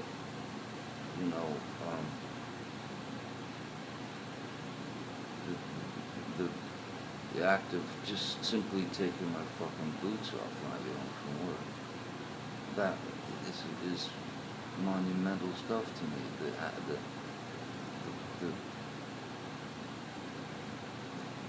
The care throughout the day, here, drink this vitamin water,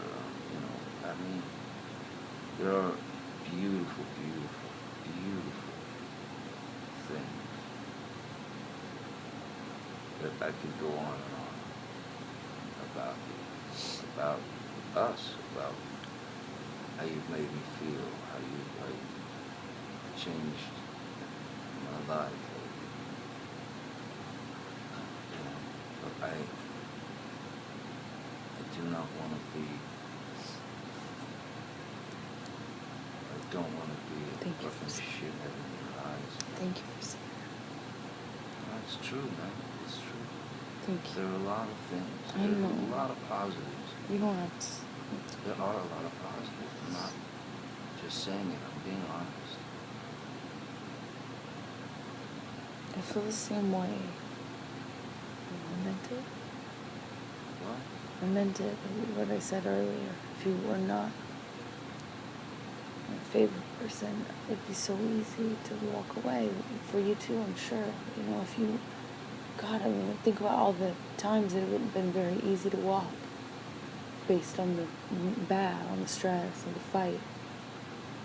But I can't because you're my favorite person. The most beautiful, dynamic, shiny, smart, sexy thing. I can't.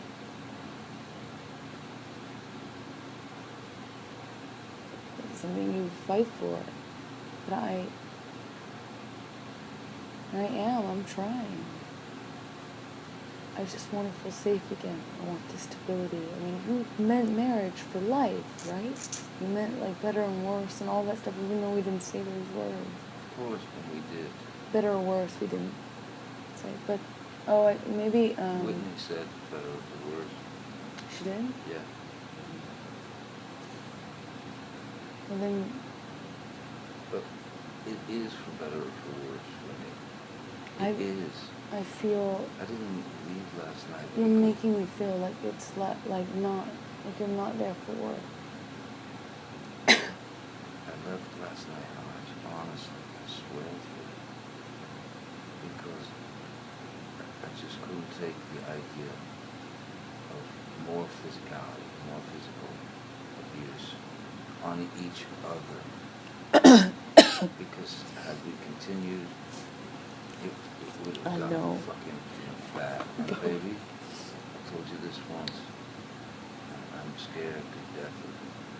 We are a fucking crime scene right I now. know. If we don't get our shit together. And that, by getting our shit together, that might mean fucking A, we do this and we make it. That might mean, goddamn, you know, you say, I've tried, done, toodaloo.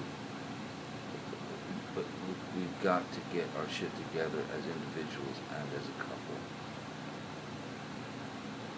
Because I love you. And I do not want to leave you. I do not want a divorce. I do not want you out of my life. I just want peace. And if I'm the culprit, majority of the time, I will fucking do everything I can. And I will recognize when I'm fucking starting to go sideways. I will recognize it. But please do the same. Please do the same. And it's okay to fight, like you said. It's okay. You gotta. How do you remember that? I mean, how do you know that? Because sometimes you're so clear as to what is priority to you and what you care about, and then you seem to forget it when you get mad. I can say the same thing about you. Sure. But I'm asking you, like, what do you do to remind, like, how, if it was just up to self-control, don't you think we would have? That's why I think the list is important. Yeah. I want your two lists. I want a list, though, of what... One, here are things that you do that can hurt me or fuck with me or makes me mad or this or that. And, you know, and we take it without freaking out. Just take it and own it and study it. Fucking, and if we have a different opinion, let's talk it out a little bit. Let's talk it out a little bit.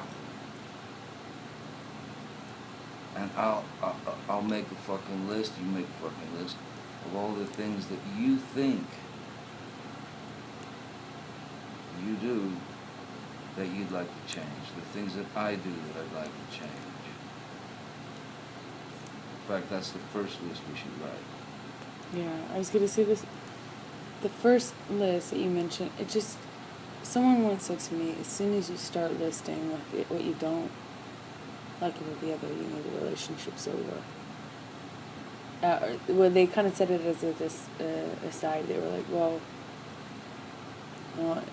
that's how you know that when a couple starts doing that. That's how you Write know me a it's over. letter, put it in an envelope every morning if you want, or on a little notebook. What? Simple. What you do wrong? It's terrible. No. Please don't. Please love me today. Please don't hurt me today. Please don't get crazy today. But then what happens if one of us gets hurt or mad? Because that's life. It will come up. If we don't do things differently, I want a list of things that we don't do. I can't keep throwing our relationship in the air every time we get mad because all bets are off every time the blood pressure goes up a certain amount. These don't have to be followed through with. These are just things that I suggest because you fuck some cock says it. Well, as soon as you make a list, it's like, fuck that. I don't know. It just made sense, but I'll do it. I don't just, look. It doesn't just have seems to be terrible. gross. It just you've just. I don't need a list. You just went through the majority. And I went through a lot of mine. And you don't have to make the other fucking list. I'll make the other list. No, I'm not saying I don't want to make that list. I agree about that one. I just want to know what we're going to do differently and how to help check each other on what the other one needs so that it doesn't get to this point. I can't keep living like this. Oh, I can't keep living like this either. Then something has to change. I've got less time on the fucking planet than you. I'm not going to spend the rest of my life fucking Something's got to change. fighting and being a drag to someone that I fucking adore. I'm not gonna live my life like that, man. The rest of my fucking days, but fuck what I got. It's not, fucking month, fucking 2 weeks, goddamn 30 years. I fucking know, but life is short, precious. I don't want to fuck up yours. I don't want you to fuck up mine. I'd like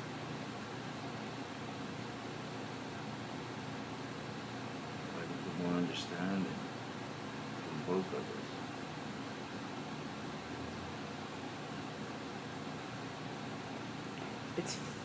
That sounds very good, and I agree. But what about what are we going to do different in the moment when you're mad and you go fuck it and you decide all bets are off? In the moment, well, look what I did in Australia. Look what I accomplished. I put the fucker away. I told myself every fucking day, no, he's gone. No, he's fucking put him away. Put him away. And by a list of the things that I feel that fuck you over or make you feel shitty or anything like that, when we're in the moment, I remember it. I remember what I put on my list. I remember it, and I try to bring it down notches, many notches.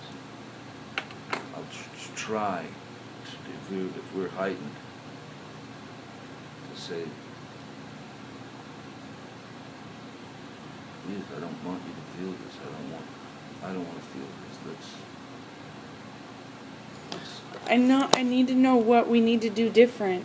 I need to know. It's got to be done with your mind and your heart. What do we do different if I have a problem?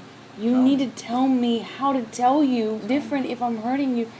You need to let me be able to be mad. Sometimes you're going to make me mad. I'm a human. I cannot live where it's like... Well, then it's the same thing goes for me then. You're going to have to allow me to get mad. Yes, exactly.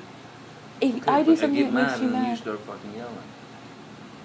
I don't have to start yelling. I think I start yelling once it gets fucking heightened.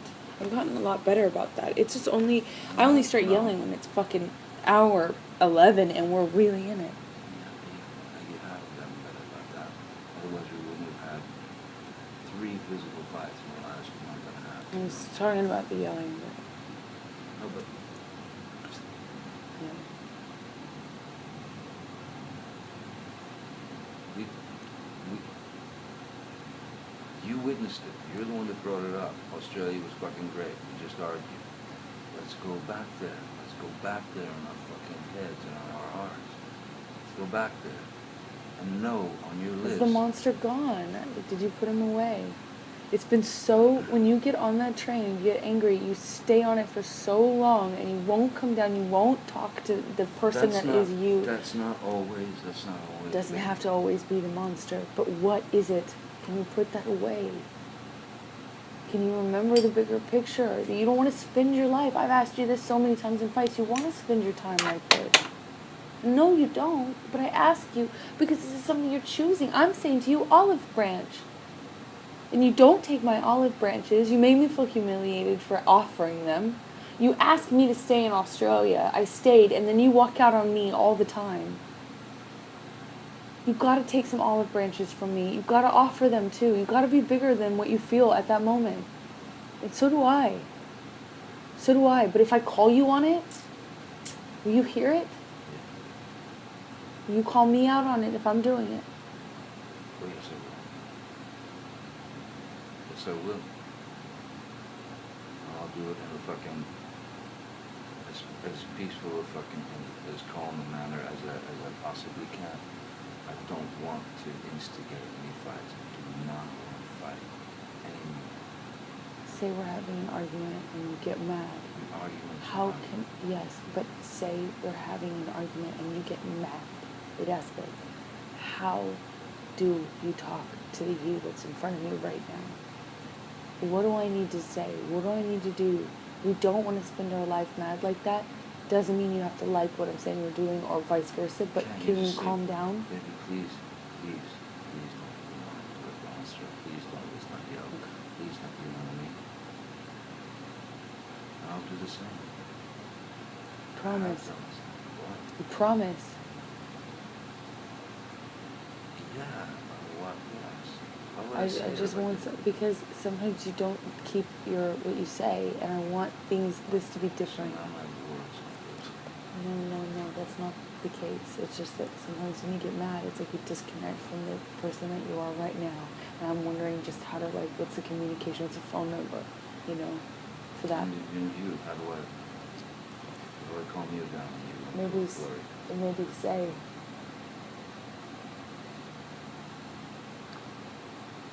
remind me, remember what we talked about. Calm down, baby, please calm down. Or the bigger picture. Something that will remind me of this conversation, when I'm upset and I'm feeling like it's pointless, Never lie. I don't ever lie. I know you and I see things differently sometimes, but I'm not lying.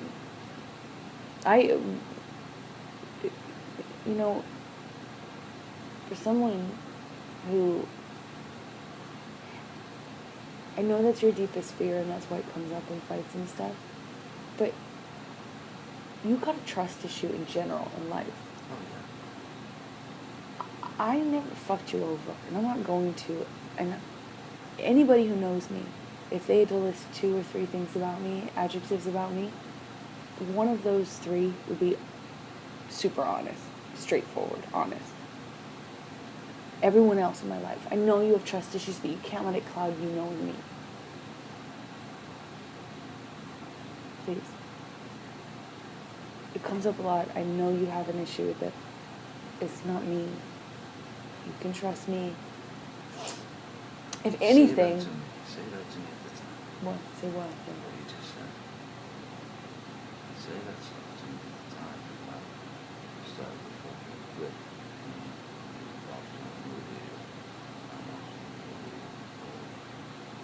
I feel like I do, but I guess I should say it differently. I'll find another way.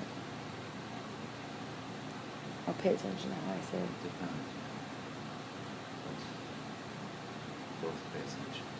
How we talk to each other. To respect each other. We're not going to do that all the time. Sometimes we're going to be shitty or whatever now. But We make a promise to each other about the rings and the divorce. The rings and divorce. We promise each other.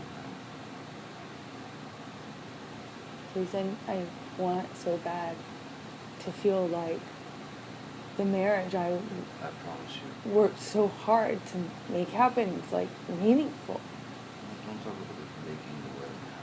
Talk about the 4 years we spent together. Yes, but I have those 4 years no matter what. But I fought for that wedding. And we had that wedding. A beautiful wedding. For what? If we don't, I want to, like, it means something that there's some.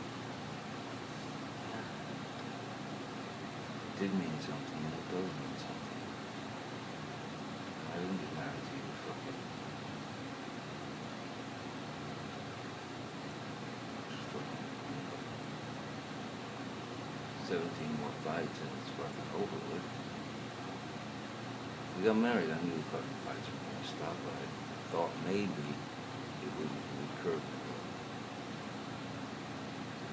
I want the security back. I freak out.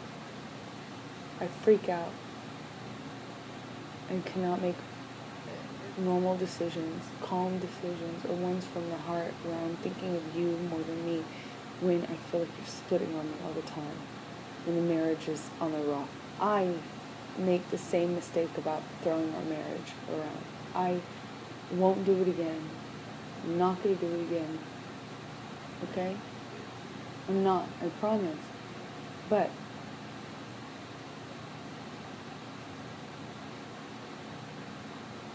there's something so anxiety provoking and scary and malicious and really just turns everything over when you split all the time. Please, if you really don't want to fight and you're not just trying to hurt me, which sometimes it is that, if you really love me and you do care about this, please find a good way to do it one that's respectful.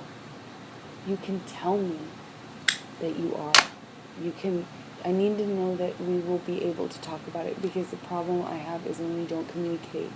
It comes into me, it builds up in me and becomes cancer in me. It got worse every day when we were back from Toronto. It got worse every single day. Not better, worse. Until we spoke about it. Until Whitney's birthday and we talked about it. Then it was okay. But I don't want to resent you. I resent you. I don't want to not trust. You know how many times I've chased you out of the elevator in the hall? I gotta stop doing that. I'm not nitpicking. I don't mean to be focusing on something, but if it's a major thing to me, and it is a major If things get physical, we have to separate. No doubt. Have to be apart from one another, whether it's for fucking an hour or 10 hours or fucking a day. You must. There can be no physical violence. I agree about the physical violence, but separating for a day or a night and taking a night off from our marriage it just means it opens up. Listen, I'm just giving you examples. It could be fucking 3 minutes, it could be fucking 2 weeks. I'm just saying. But we need to agree on certain boundaries so we have boundaries again. We need to make agreements and hold each other accountable to them and ourselves accountable to them, which is why I'm even bringing this up. I'm not... You know what I mean? I'm not saying anything negative. I know. All I'm saying is we need to take whatever time we need. You need, I need. Kind of let things settle for a minute. So that we don't fucking kill each other or fucking worse, fucking really kill each other or fucking break up or whatever. Just don't. I think that... Help me, I'll help you.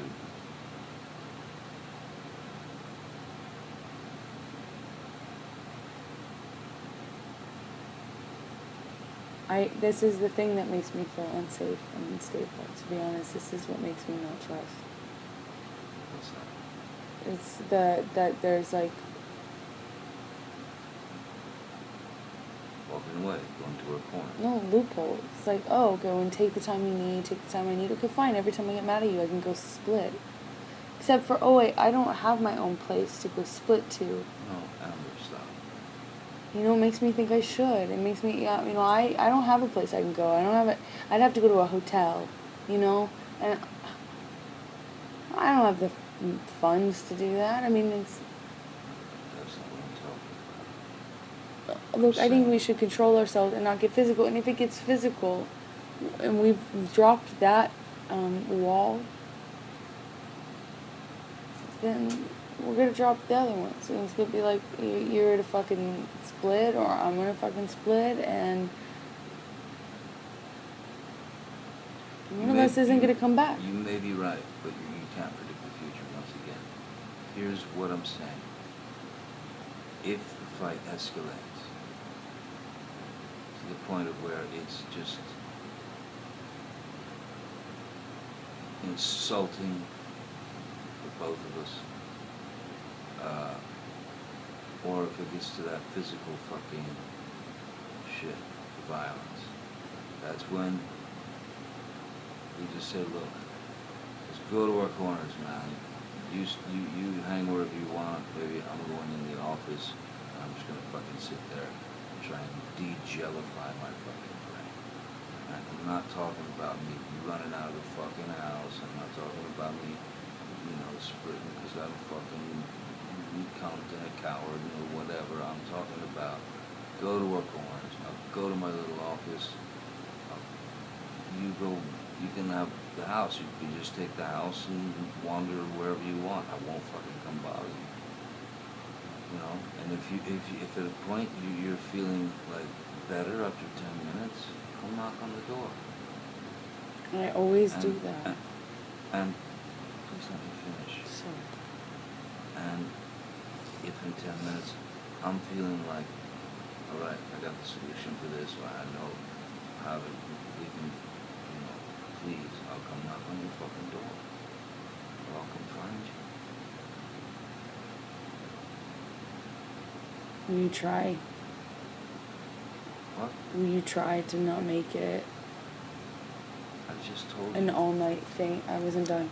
Will you try and not make it a lifestyle? I mean, will you try and remind yourself that they can just be fights? Will you try and Absolutely. respect that it doesn't have to be an all-night thing? Absolutely. I mean, I don't want to go to bed mad. And we were doing really good with each other. We didn't for a long time. I don't want it, I know.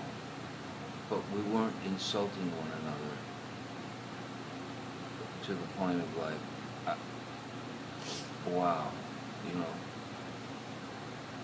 like the way I insulted you in Toronto, the way you insulted me on the plane, or whatever. Let's not get to that point. That's nothing. That's bullshit. That's kindergarten shit. We don't fucking need to do that. What we can do is just try to be fucking calm and say, look, this is getting somewhere I don't like. Please, let's take an hour max.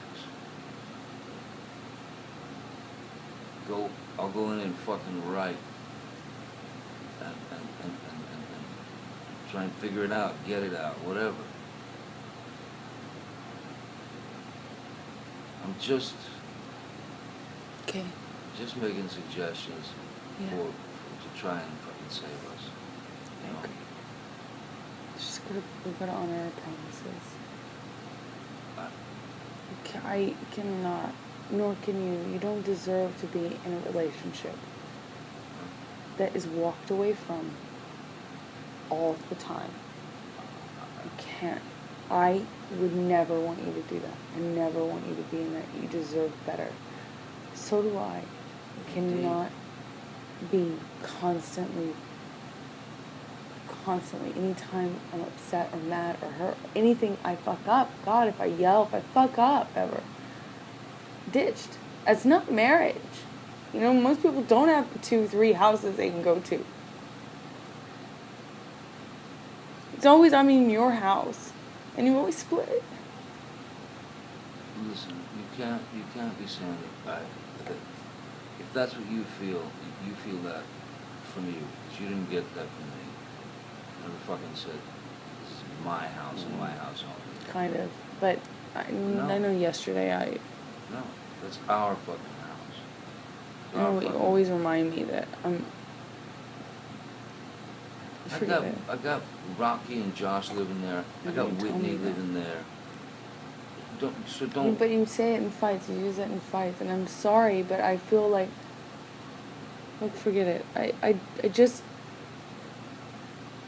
want. Don't think that you. I just want the security and the commitment from you that we have destroyed both of us. And I don't know if that matters to you, but personally, like if you need that, that's what I Absolutely mean. matters. But I do. And I can't promise you that I'll be perfect. I can't promise you I won't get physical again. God, I fucking sometimes get so mad I lose it. I can fucking promise you I'm gonna do everything to change. Promise you. I'm not gonna throw around divorce. I will not say divorce unless I really mean it. Unless it's it. And then I hope you leave me. I'm not going to, and me too. I will leave you. It's fair. I can't do it, you know? And I think, honestly, if we hold each other accountable to that, it's fair. That's what I said earlier. Look, if we get to that point where it's like, this is It's a line we don't cross. fucking much, let's, we fucking, man, shake hands and walk away. Yes, but don't do it until you mean it. That's my point. Trust me, if I'm not going to do it unless I mean it. Promise. If I say it, I will be leaving. If you say it, fuck out or whatever. Promise. Yeah. That ring does not come off. Unless I say the word or unless you say the word. Well, or you just take the ring off, that's the same thing. That'll be the same thing. That's what I'm saying is, I don't think our marriage should be something you used to all. In fact, if you want a fucking divorce, you're gonna tell me, not in a fight. Let's be honest. That's a decision, a lifelong decision that even you and me as hotheads know you can't make forever decisions when you're mad like that. It certainly feels like you can, but you and I both, even though we're hotheads, and do know the difference. However, I don't think it's something we should ever say to each other in a fight, ever. And if you promise me, and I promise you, and we need that. We need to hold each other accountable again. I want to feel safe. I have nothing to cling on to. You didn't come home last night. I feel like I have nothing to cling on to. There's a semblance of marriage or commitment or stability. I mean, if I can just get up and walk away and spend the night somewhere else. Obviously you Yeah, but believe it's done if I do that. That's it's not marriage. You talk about it. You know why I I do know why you left.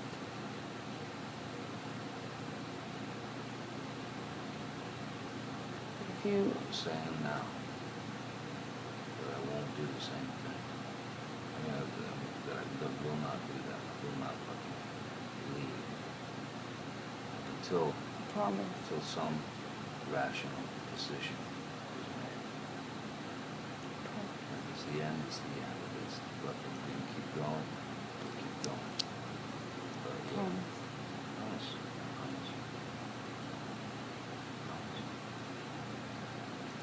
Hope you can trust me.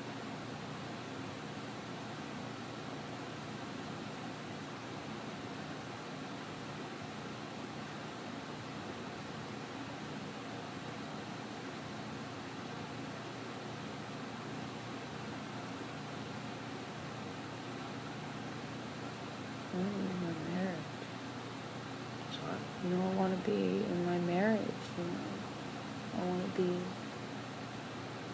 I want to commit to you forever. Good, bad, better, worse. I don't want it to be as transient as whatever fight we're fighting for. I don't want any loopholes, it's okay to leave, it's acceptable to do this, or it's acceptable to say this about like splitting or breaking up or leaving. We should fall asleep together every night. Ideally, never mad.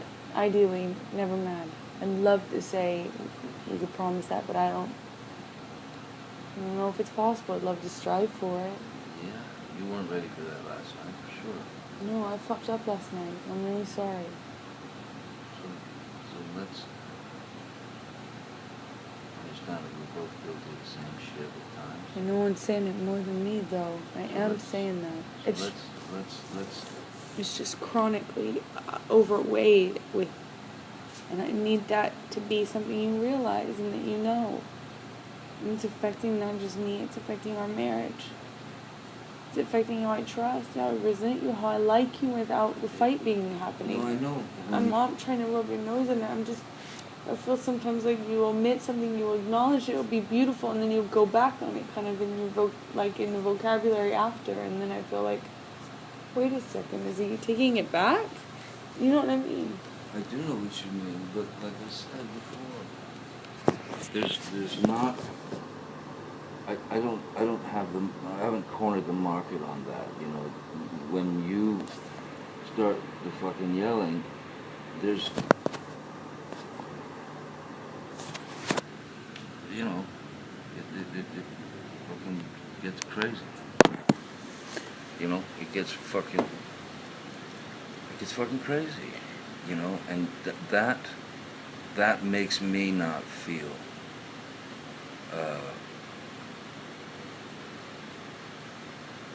For lack of a better word, safe within the relationship. You know, understanding of, oh well, it's just nothing. Because if it keeps going, if it's always sort of there, then you know, I fucking worry about the marriage. I worry, how much longer can I deal with this? How much longer can she deal with this? Fuck, man. Mm-hmm.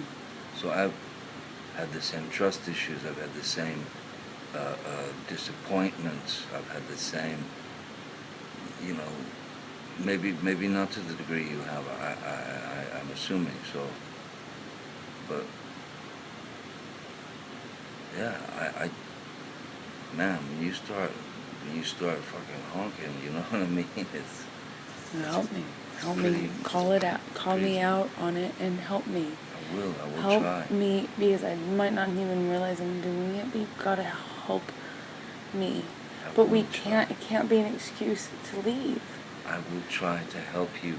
If I try to help you and I can help you, fuck would I leave? If I try to help you and I can't help you, say, baby, I'm taking an hour, I'm in my fucking office. Yes. If you want to talk, you want to come get me, otherwise I'll come check on you in an hour. That would be really helpful. Alright? And I promise you I'll leave you alone for that hour. I promise you I'm not going to freak out. I just want you to have your time to be able to calm down, or my time to be able to calm down. But it really helps if you give it time. If it's not just, Say even out. if you just say it will, you know, like I promise we'll resume this. I just need to know that we will talk about it. Otherwise, I'm dealing with cancer. I'm dealing with something that just festers and it gets worse and worse. So you have to realize that, you know, in that kind of situation, a few minutes is fine, but then after a certain point, it becomes way worse, and I become way harder to reason, to rationalize with. I become. It's that Kipper can tell you. He says he's the same way. That's how I work, and you work a very different way when you meet in the middle. You know.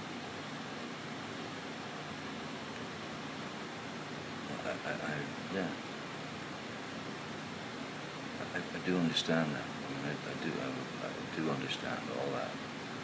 But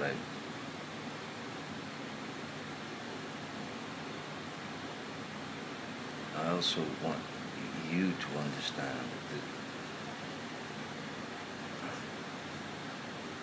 you know, there were great moments with high hopes that it was just all cool.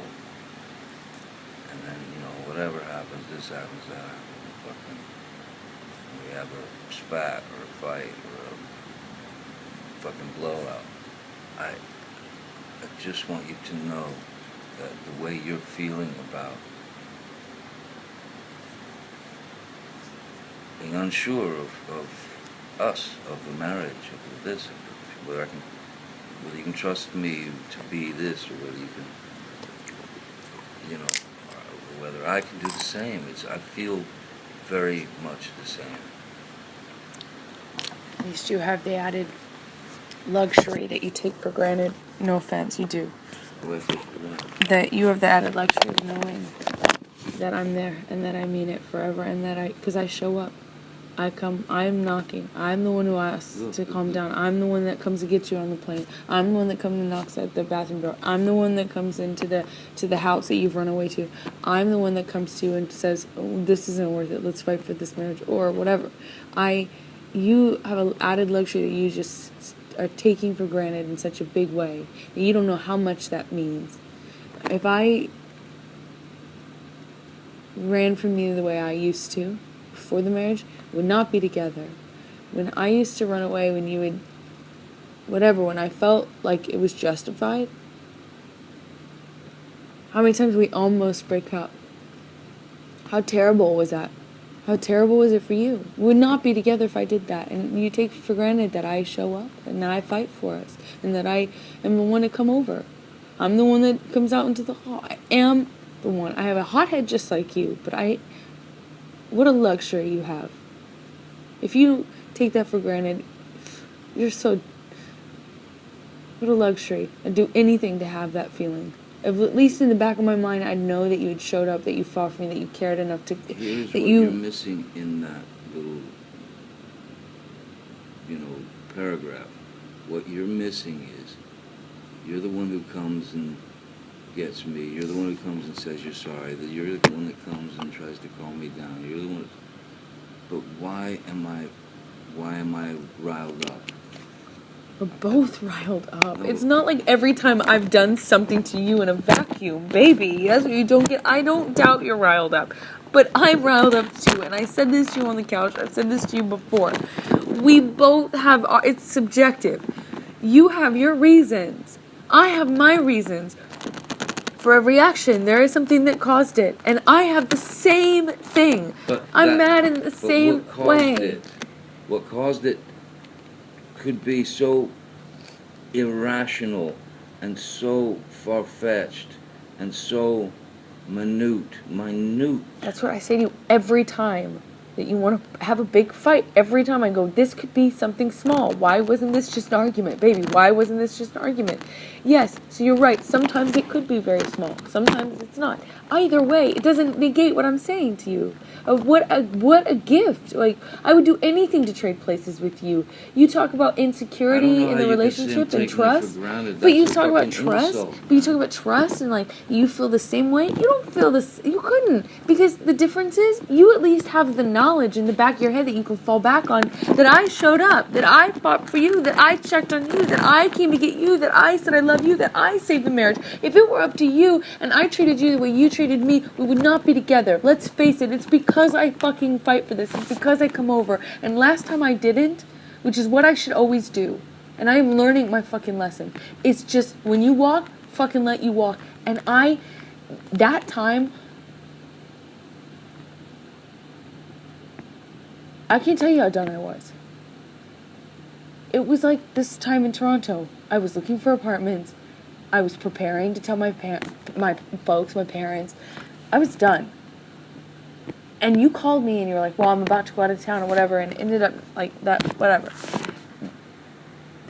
I told you I wasn't ready to see you because it had gotten so much worse that I was basically calling. I was like, I just need to change my life, and my life is different. I am no longer with this person, and I'm now single. I need to, get my shit together, find an apartment, do all this stuff. It got so much worse. And honestly, if that happens one more time, we will break up. I know it. I know we won't survive it. That was so severe. The damage was so severe. When you spent a week here, you said, I'm going to go away for a day. You wrote me a note. I left it on the kitchen counter. And he said, I just need to clear my head for a night. Maybe 2. I didn't hear from you for 6. No. This is here. You came here. I stayed downtown. You were gone for 6, 7 days. And then I didn't even let you spend the night in the house. Remember, you came over. We talked. I wasn't even ready. No one, you know how long it took me to take down those walls that I built up? It took forever to build those. It took me so long to trust you, even a little bit again. I resented you so much. The damage was very deep. And I know that if I let that happen again, in my heart, I know we wouldn't survive it. So, you walk out, and I have one option. That's why I come to you. If I let it go, like I did last time, which is what I should do, because if you're willing to walk out, you should be walking out. But I let it go, and it was a fucking week. And it took... and I'll never get some of that back. I'll never have that trust quite the same way. You left me a note saying I'm going to be gone for a night. We didn't speak for a week. I didn't even hear from you. You didn't check on me, nothing. So you thought we would break up? Oh, yeah. I was preparing to have that conversation with you and be done. Oh, so you just said you were single. No, I said I was preparing myself to think that way. You know, take care of my own life. Get my own, apartment. That's that sort of thing. I hope it doesn't get to that. No, of course, but I'm just saying, when I didn't fight for it, when I let it go, it's devastating.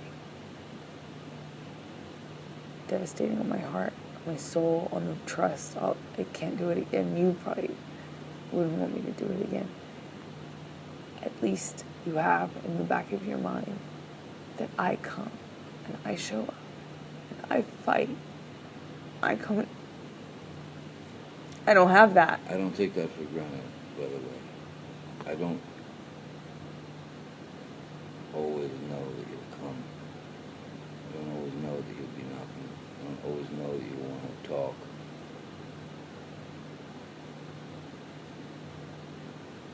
I go, because I think, but we're screwed. Can't live like this. So what's to stop you from doing that again, thinking that again? Well, like I said, like you said, you walk out the door, you walk out the door. That is the same as rings off. That's the same thing as mentioning divorce. There's no talking unless we just want to try to be civil with one another. As fucking people who are married. I hate to talk like, I hate even saying that kind of shit, but yeah, if I walk out again, I'm walking out, and I'll know that, and you'll know that. If you do that, same deal.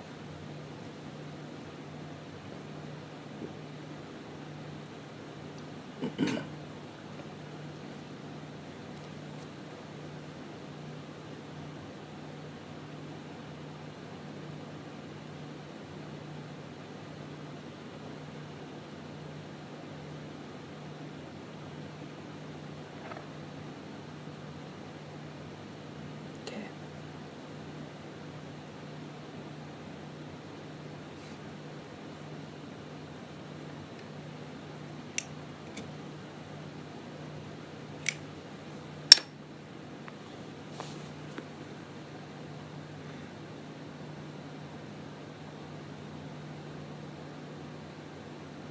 I love you, and I'm going to do my best to make it happen. For you to gain trust, respect, whatever you feel you've lost for me.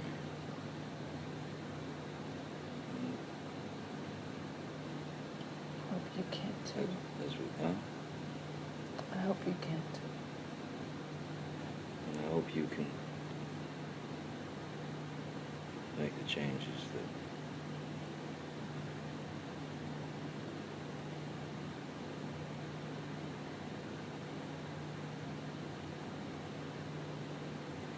fuck with me.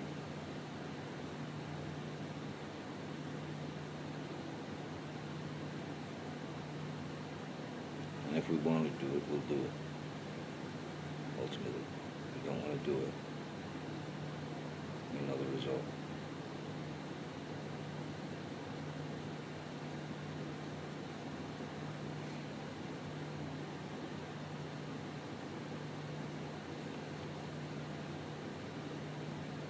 Because you'll definitely, at the end of any of that shit, all the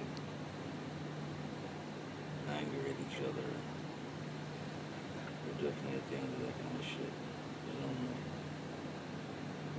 mean? Can you let it go? Can you let go of some of these fights? Yeah, I can let the fights go. I just feel like we hold on to everything and we just fight about the same, you know?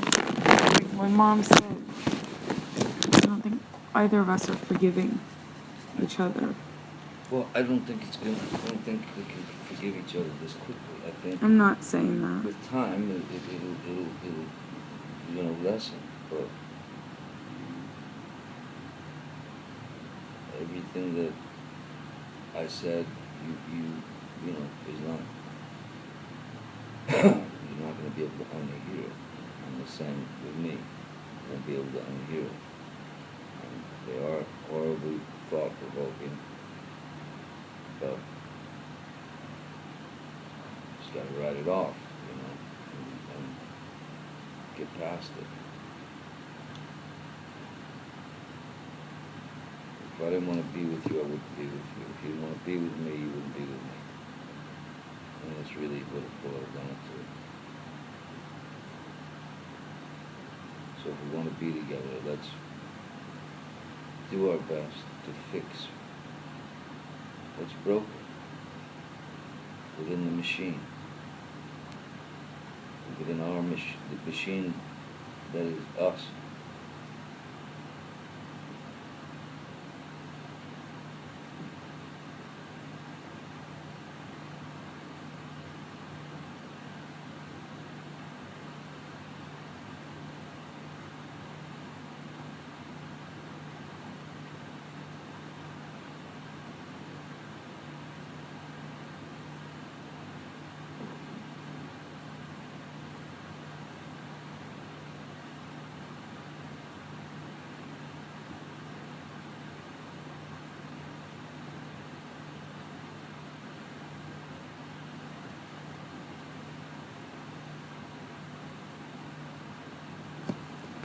That's why I came.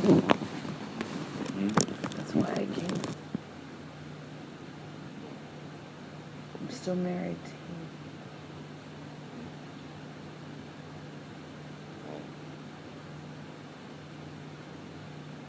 I hated it. I hated having to leave. I hated fucking getting here. Couldn't fall asleep.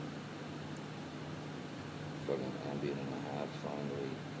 And, you know, woke up like 3 hours fucking later. And feeling like, oh God, why?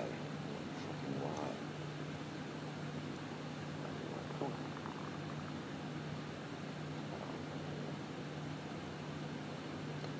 Hope this is important enough for you to fight for. It is important enough for me to fight for. I hope. But why do you say that? Because I know I can't do it alone. I woke up first thing and called you. Told you last night I just feel so foolish, you know? And I understand part of it, but I also see like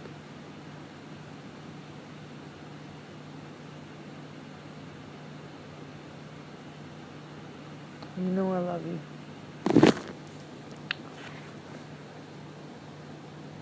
I know I got my fuck ups and my issues. At least you know I love you. You know I love you more. Me. You know. At least you know that.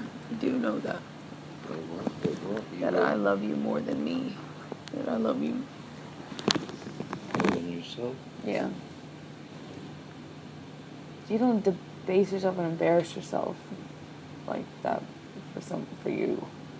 It's because you're worried about protecting yourself.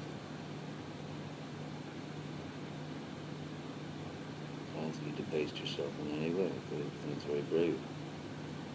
It's a very... Your feet are swollen. I don't know what? Your ankles are swollen. Mm-hmm. You take your morning meds? But no swells. What? No swelling. Not swelling?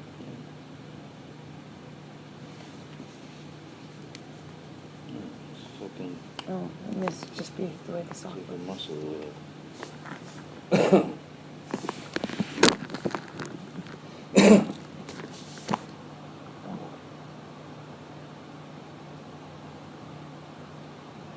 love you, I don't. I don't want to do anything bad to you. I don't want to harm you. I don't want to hurt you. I don't. So, like I said, I do every fucking thing I can. It's got to be reciprocal. Yes. I agree. And what you did by calling me last night, you fell asleep on the phone. You do realize that. Yeah. I'm sorry. I had to ambient myself. Again. So I say sweet goodnight to you. While you're sleeping. Did you tell I was sleeping? I thought you were sleeping once before. I think you might have fallen asleep once before. And then woke up and continued talking. And then I was saying something and then suddenly there was just no more. Gone. I really don't want to sleep without you. Again, we can't. There's a better way. Let's find it. Don't slog Please me. don't. I'm sorry I did. It's okay, just... But you know, sometimes that fucking thing happens. You do it too sometimes, or you just... I know. But it can't be like the end of...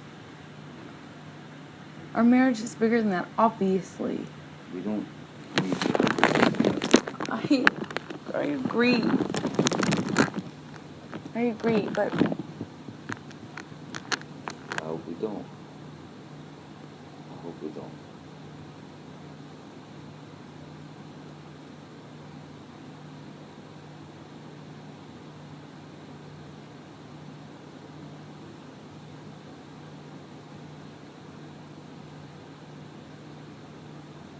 I love you. I want you to be my wife. And I want to be your husband. And I want to be a good husband. And if I haven't been, I'll do everything I can to find out how to be a good husband. You're a great husband. You really are. It's just hard if anything comes up, if someone bumps your shoulder on a crowded sidewalk. You know, we're wearing white again, not black, so it makes a difference. It's a big deal if there's a bump. And it's hard. I love you, and I know we can be so good. Amazing. And I'm here. I'm trying to move forward, forgive each other. Listen, We have to I know forgive we each had our other. fights today to try to settle whatever the fuck, all this scrambled, crazy shit that one thing reminds you of another, and you find yourself going back into some other fight. And it's all scrambled, it's all fucking jumbled, it's like white noise, it's all moving around, a little thing. I'm glad that we got to a point where we were shitty with each other. I'm glad we got to a point where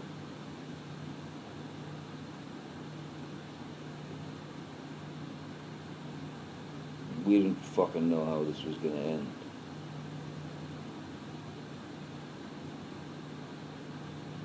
But I'm telling you, by coming here today, it is fucking courageous, and it's fucking admirable. For you to come here and talk to me and try and work things out. And to tell me these problems, things that I do that fuck with you, I want to change it. I want you to change it. I want us to change it together.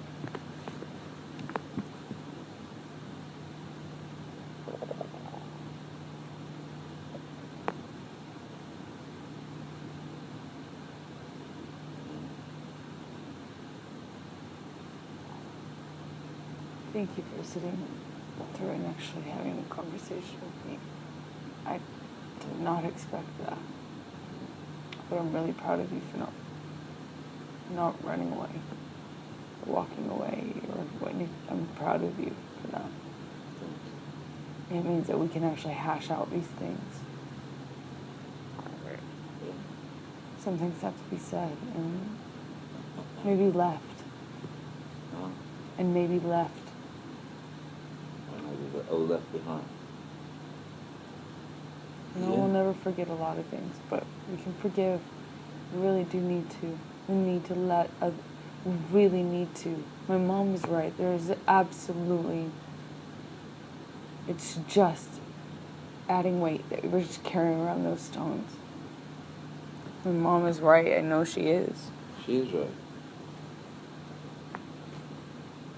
She's right on the fucking money. She's on it.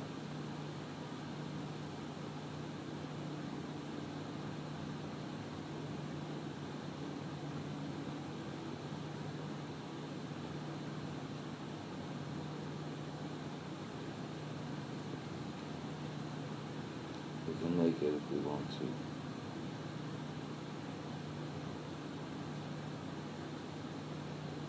We can get through this shit if we want to.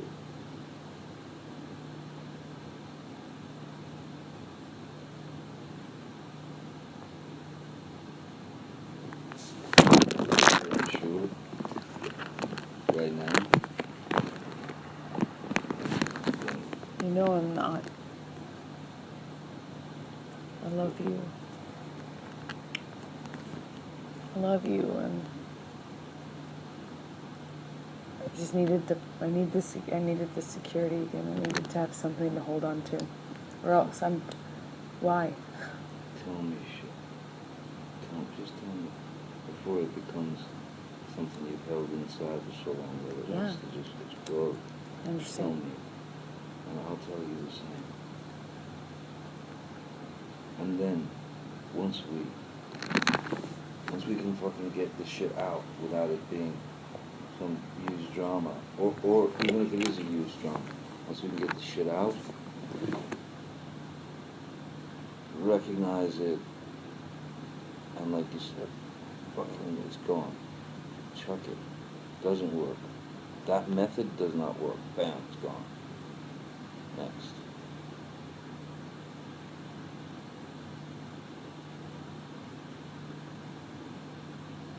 Fuck, I'd fucking die if I start. And it kills me that possibility that you would think that I take so much for granted, or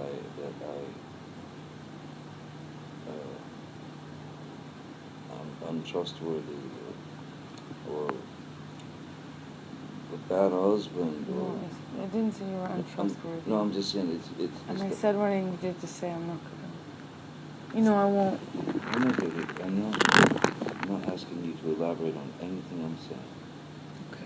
All I'm saying is I would fucking die if I knew that was how you thought of me.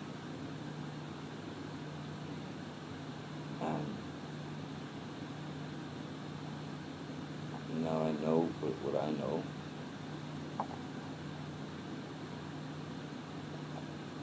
And I'll fucking do my best to get it together so that I don't fuck with you and you don't fuck with me.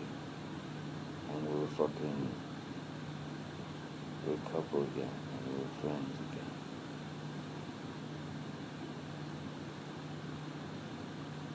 So I don't fight with you. Love. I promise it won't explode if we just do the things a little different in the fight. You know, like, don't walk away from me. Do it in a different way. And I promise I won't resort to the same shit. I promise. Okay? Maybe when that fucking hocus pocus happens and we get all fucking edgy with each other, instead of standing squaring off like a couple of fighters, maybe let's try to sit down. Seriously, you know, like, sit down.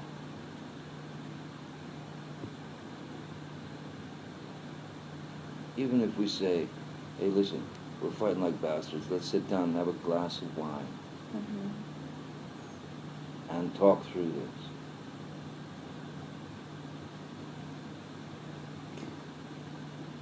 I know you got it in you. I know you got it in you. And I know that I have it in me. It's just a question of I really am. realizing and admitting what, you know,